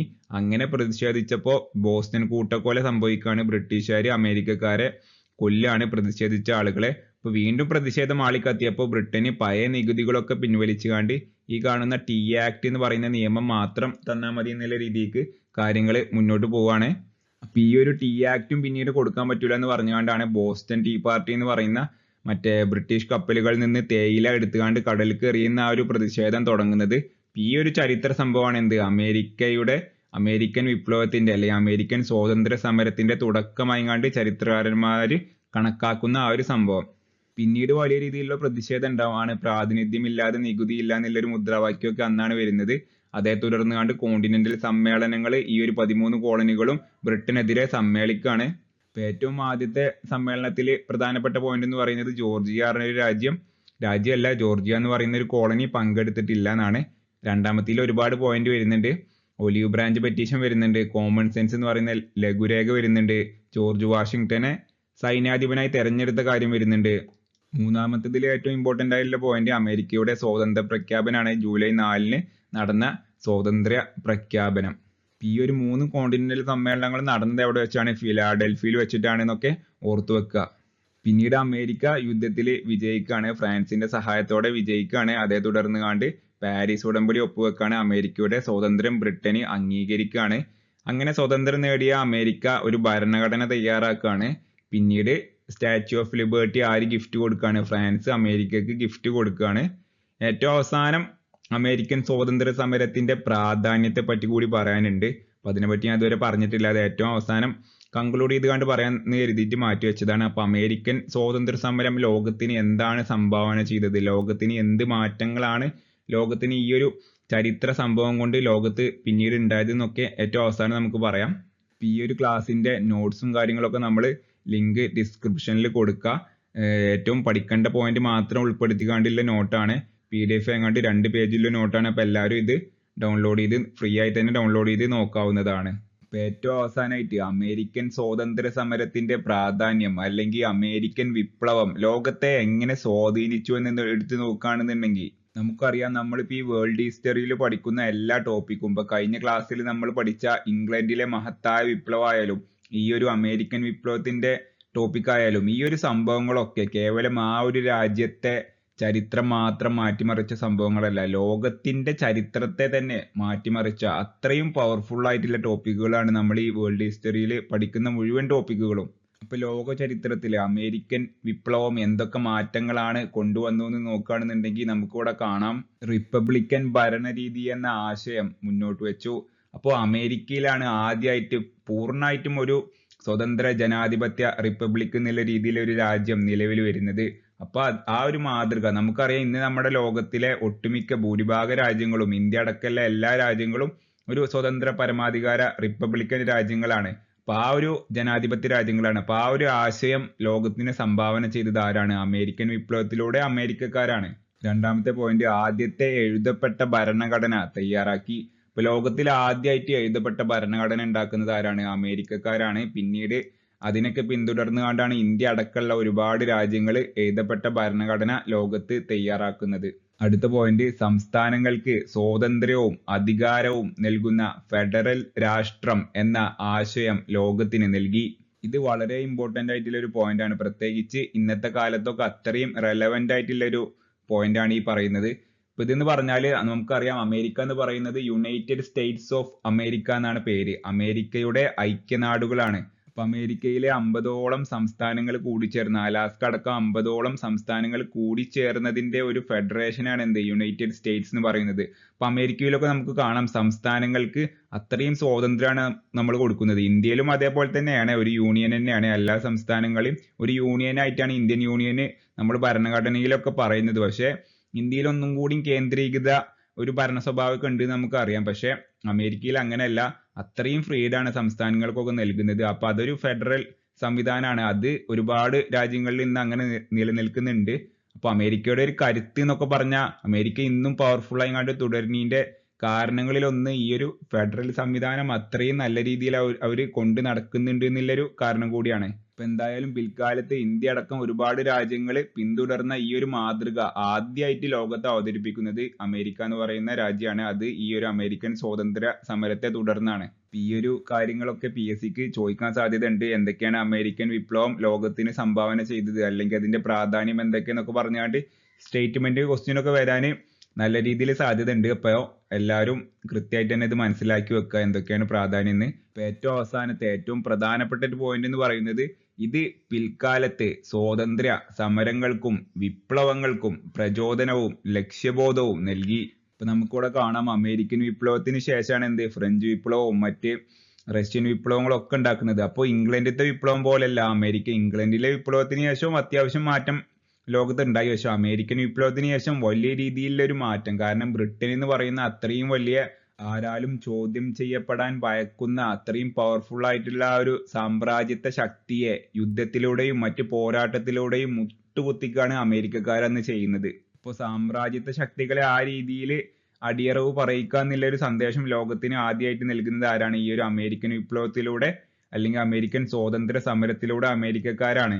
നമുക്കറിയാം പിൽക്കാലത്ത് നമ്മുടെ ഇന്ത്യയൊക്കെ ബ്രിട്ടീഷുകാരുടെ അടുത്ത് നിന്ന് ഇതുപോലെ സ്വാതന്ത്ര്യം നേടിയ രാജ്യങ്ങളാണ്. ഇന്ത്യ, അതേപോലെ തന്നെ വേറെ ഒരുപാട് സൗത്ത് ആഫ്രിക്ക, അങ്ങനെ ഒരുപാട് ആഫ്രിക്കൻ രാജ്യങ്ങളൊക്കെ ഉണ്ട്. അപ്പൊ നമുക്കറിയാം അപ്പൊ ആ ഒരു രാജ്യങ്ങൾക്കൊക്കെ മാതൃക ആയി തീർന്നത് അമേരിക്കയുടെ ഈ ഒരു സ്വാതന്ത്ര്യ സമരമാണെന്ന് നമുക്ക് കാണാൻ പറ്റും. നമ്മുടെ ഇന്ത്യയിലേക്ക് ഒരുപാട് സ്വാതന്ത്ര്യ സമര സേനാനികളൊക്കെ അമേരിക്കയിൽ നിന്ന് ഇൻഫ്ലുവൻസ് ആയിങ്ങാണ്ട് ആണ് നമ്മുടെ നാട്ടിലൊക്കെ ആ രീതിയിലൊക്കെ അന്നത്തെ കാലത്ത് പ്രവർത്തിച്ചിരുന്നത്. അപ്പൊ അമേരിക്ക എന്ന് പറയുന്ന രാജ്യം ലോകത്തിന് സംഭാവന ചെയ്ത ഏറ്റവും പ്രധാനപ്പെട്ട കാര്യം ഏതാണെന്ന് എടുത്തു നോക്കിയാൽ നമുക്ക് കാണാൻ പറ്റും സ്വാതന്ത്ര്യമാണ്. അമേരിക്കക്കാർ ഇന്നും ഉയർത്തിപ്പിടിക്കുന്ന, അല്ലെങ്കിൽ അമേരിക്ക ഇന്നും നിലകൊള്ളുന്നത് സ്വാതന്ത്ര്യത്തിന് വേണ്ടിയാണെന്നൊക്കെയാണ് അവർ പറയുന്നത്, നമുക്കറിയാം. അപ്പൊ എന്തായാലും ലോകത്തിന്റെ ചരിത്രത്തിൽ ഈ പറഞ്ഞ മാതിരി ഈ അവസാനത്തെ പോയിന്റ് ഒക്കെ അത്രയും ഇമ്പോർട്ടന്റ് ആണ്. ആ രീതിയിൽ ലോകത്തിന്റെ ചരിത്രം തന്നെ മാറ്റിമറിക്കാൻ ഈ ഒരു വിപ്ലവം അല്ലെങ്കിൽ ഈ ഒരു സ്വാതന്ത്ര്യ സമരം കാരണമായി തീർന്നിട്ടുണ്ട് എന്ന് മനസ്സിലാക്കുക. അപ്പൊ ഇത്രയും നല്ല കാര്യങ്ങളൊക്കെ നമ്മൾ ഈ ഒരു സ്വാതന്ത്ര്യ സമരത്തെ പറ്റി, ലോകത്തിന് സംഭാവന ചെയ്തതിനെ പറ്റിയൊക്കെ പറയുമ്പോഴും ഇതിന്റെ മറ്റൊരു വശം കൂടി നമ്മൾ ഈ ടോപ്പിക്കിനോട് കൂടെ ചേർത്ത് അറിയേണ്ടതായിട്ടുണ്ട്. ഇത് PSCക്ക് ഒന്നും ചോദിക്കൂല, എന്നാലും ഈ ഒരു സംഭവം പറയാതെ ഇത് അവസാനിപ്പിക്കാൻ പറ്റൂല. ഇപ്പൊ നമുക്ക് അമേരിക്ക സ്വാതന്ത്ര്യം നേടി എന്നൊക്കെ പറയുമ്പോഴും നമുക്ക് കാണാൻ പറ്റും ഇന്ത്യ ബ്രിട്ടീഷുകാരുടെ അടുത്ത് നിന്ന് സ്വാതന്ത്ര്യം നേടിയ പോലെ അല്ല. അതില് ചെറിയൊരു മാറ്റം, ചെറുതല്ല വലിയൊരു മാറ്റം തന്നെ നമുക്ക് കാണാൻ പറ്റും. കാരണം ഇന്ത്യയുടെ എക്സാമ്പിൾ എടുത്ത് നോക്കുകയാണെന്നുണ്ടെങ്കിൽ നമുക്കറിയാം പണ്ട് ബ്രിട്ടീഷുകാർ അമേരിക്ക കോളനി ആക്കി വെച്ച ആ സമയത്ത് തന്നെ ബ്രിട്ടീഷുകാർ ഇന്ത്യക്ക് വരുന്നു. ഇന്ത്യയെ ഒരു 1800 ആയപ്പോഴേക്കും പൂർണ്ണമായിട്ട് കോളനിയാക്കി മാറ്റുന്നു. പിന്നീട് 1900 ആ ഒരു കാലഘട്ടത്തിൽ നമ്മൾ ഒരുപാട് സമരമൊക്കെ ചെയ്തുകൊണ്ട് പൂർണ്ണമായിട്ടും ബ്രിട്ടീഷുകാരെ ഇന്ത്യയിൽ നിന്ന് അടിച്ചു പുറത്താക്കിയാണ്ട് ഇന്ത്യക്കാർക്ക് സ്വാതന്ത്ര്യം നേടുകയാണ് നമ്മുടെ ഒരു സ്വാതന്ത്ര്യം എന്ന് പറഞ്ഞാൽ അങ്ങനെയാണ്.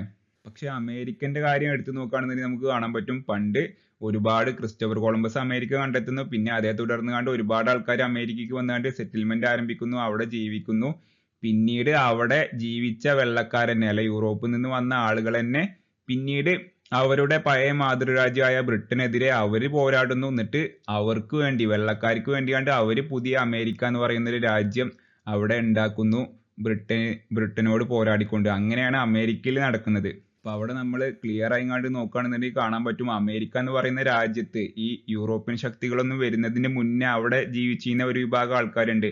നമ്മൾ ഇന്ന് റെഡ് ഇന്ത്യൻസ് എന്നൊക്കെ വിളിക്കുന്ന, അവിടെ തദ്ദേശീയരായി ജീവിച്ചിരുന്ന പല വിഭാഗം പല സംസ്കാരങ്ങൾ ഫോളോ ചെയ്തുകൊണ്ട് ജീവിച്ചു വന്നിരുന്ന ഒരുപാട് ടൈപ്പ് ആൾക്കാരുണ്ട്. ആ ആളുകൾക്കൊന്നും യഥാർത്ഥത്തിൽ ഇന്നും സ്വാതന്ത്ര്യം കിട്ടിയെന്ന് നമുക്ക് പറയാൻ പറ്റൂല. ഇപ്പൊ നമ്മൾ ഇന്ത്യയുടെ എക്സാമ്പിളിലേക്ക് ഒരിക്കൽ കൂടി വരികയാണെന്നുണ്ടെങ്കിൽ ഇപ്പൊ അമേരിക്കക്ക് കിട്ടിയ പോലെയാണ് ഇന്ത്യക്ക് സ്വാതന്ത്ര്യം ഉണ്ടെന്നുണ്ടെങ്കിൽ ഈ രീതിയിലായിരിക്കും. നമുക്കറിയാം ഇന്ത്യയിലും ഒരുപാട് വ്യത്യസ്ത സംസ്കാരങ്ങൾ ഫോളോ ചെയ്യുന്ന ആൾക്കാരാണ്. ഇപ്പോൾ ബംഗാളികളുണ്ട്, രാജസ്ഥാനികളുണ്ട്, ഹിന്ദിക്കാരുണ്ട്, ഗുജറാത്തികളുണ്ട്, മലയാളികളുണ്ട്, തമിഴന്മാരുണ്ട്, അങ്ങനെ വ്യത്യസ്ത ടൈപ്പ് വിഭാഗം ആൾക്കാരുണ്ട് ഇന്ത്യയിൽ. ഇപ്പൊ പണ്ട് യൂറോപ്യന്മാര് ഇന്ത്യയിലേക്ക് വന്നിട്ട് ഈ ടൈപ്പ് ആളുകളെയൊക്കെ കൊന്നില്ലാതാക്കിയാണ്ട് യൂറോപ്യന്മാര് ഇന്ത്യയിൽ അവരുടേതായിട്ടുള്ള ഒരു രാജ്യം സ്ഥാപിച്ചുകൊണ്ട് സ്വാതന്ത്ര്യം നേടി, ബ്രിട്ടനെതിരെ സ്വാതന്ത്ര്യം നേടി ഇന്ത്യ എന്നൊക്കെ പറഞ്ഞ് പുതിയൊരു പേരിട്ട് രാജ്യം ഉണ്ടാക്കിയാൽ എന്തേക്കാരം അവസ്ഥ? നമുക്ക് അങ്ങനെയല്ലല്ലോ സ്വാതന്ത്ര്യം കിട്ടി. നമ്മുടെ രാജ്യം നമ്മുടെ കയ്യിൽ തന്നെയാണ് നിൽപ്പുന്നത്. പക്ഷെ അമേരിക്ക എന്ന് പറഞ്ഞാല് അങ്ങനെയല്ല, അതിലൊരു വ്യത്യാസം ഉണ്ടെന്ന് നമുക്ക് കാണാൻ പറ്റും. പിന്നെ നമ്മൾ അമേരിക്ക എന്ന് പറയുമ്പോൾ പറയാറുള്ള നമ്മുടെ മനസ്സിലേക്ക് വരുന്ന വെള്ളക്കാരായിട്ടുള്ള സായിപ്പ് മാതാമെന്നും യഥാർത്ഥത്തിൽ യൂറോപ്പിൽ നിന്ന് വന്ന ആൾക്കാരാണ്. യഥാർത്ഥ അമേരിക്കക്കാരെ രൂപം എന്ന് പറഞ്ഞാൽ മുടിയൊക്കെ നീട്ടി വളർത്തിയാണ്ട് വേറൊരു ടൈപ്പ് ആൾക്കാരാണ്. അപ്പൊ അത്തരം ആൾക്കാർ ഇന്നും അമേരിക്കയിലുണ്ട്. അമേരിക്കന്റെ പല പ്രാന്ത പ്രദേശങ്ങളിലൊക്കെ നമുക്ക് അത്തരം ആളുകൾ ഒറ്റപ്പെട്ടുകാണ്ടും അല്ലാതെയും കൂട്ടായും കണ്ടൊക്കെ ജീവിക്കുന്നത് ഇന്നും നമുക്ക് കാണാൻ വേണ്ടിയിട്ട് സാധിക്കും. അത് ഇന്നത്തെ യുണൈറ്റഡ് സ്റ്റേറ്റ്സിൽ മാത്രമല്ല, അമേരിക്ക എന്ന് പറയുന്ന സൗത്ത് അമേരിക്ക, നോർത്ത് അമേരിക്ക ഈ രണ്ട് ഭൂഖണ്ഡങ്ങളിലും ഇത്തരം ആളുകളെയൊന്നും ജീവിച്ചിരുന്നേ. അതിലെ ഭൂരിഭാഗം ആൾക്കാരെയും കൊന്നു കളഞ്ഞിട്ടാണ് യൂറോപ്യന്മാർ അവിടെ കുടിയേറിയാണ്ട് അവരുടേതായ രീതിയിലുള്ള രാജ്യവും സംസ്കാരമൊക്കെ അവിടെ, ഭാഷയൊക്കെ അവിടെ സ്ഥാപിച്ചതെന്ന് നമ്മൾ ചരിത്രത്തിൽ ആ ഒരു വസ്തുത നമ്മൾ മനസ്സിലാക്കണം ഈ ഒരു ടോപ്പിക്കൊക്കെ പഠിക്കുമ്പോൾ. ഇപ്പൊ എന്തായാലും പറഞ്ഞു വന്നത് ഇത്രേ ഉള്ളൂ. നമ്മൾ അമേരിക്കൻ സ്വാതന്ത്ര്യ സമരത്തിന്റെ പ്രാധാന്യം, ലോകത്തിന് സംഭാവന ചെയ്ത പോരാട്ട വീര്യം ഒക്കെ പറയുമ്പോഴും ആ ഒരു ത്യാഗത്തെ പറ്റിയൊക്കെ നമ്മൾ പറയുമ്പോഴും അതൊക്കെ പറയേണ്ടത് തന്നെയാണ്. പക്ഷെ പറയുമ്പോഴും നമ്മൾ അമേരിക്കൻ സ്വാതന്ത്ര്യ സമരത്തിന്റെ മറ്റൊരു വശമായ അമേരിക്കയുടെ യഥാർത്ഥ അവകാശികളായിട്ടുള്ള തദ്ദേശീയരായ ആ ഒരു റെഡ് ഇന്ത്യൻസിലെ 95% ആളുകളെയും കൊന്ന് ഇല്ലാതാക്കി ആട്ടിപ്പായിച്ച് കൂട്ടക്കുരുതി ചെയ്ത് അവരുടെ ശവക്കൂനക്ക് മുകളിൽ കെട്ടിപ്പൊക്കിയ രാജ്യമാണ് അമേരിക്ക എന്ന് കൂടി നമ്മൾ ഇതിന്റെ ഒപ്പം പറയേണ്ടതായിട്ടുണ്ട്. അത് പറയാതെ ഈ ടോപ്പിക്ക് എന്തായാലും അവസാനിപ്പിക്കാൻ എനിക്ക് പറ്റില്ല. അപ്പൊ അതുകൊണ്ട് പറഞ്ഞു എന്ന് മാത്രം. അപ്പൊ എന്തായാലും ഇത്രയും നേരം ഈ ഒരു വീഡിയോ കണ്ട എല്ലാവർക്കും നന്ദി.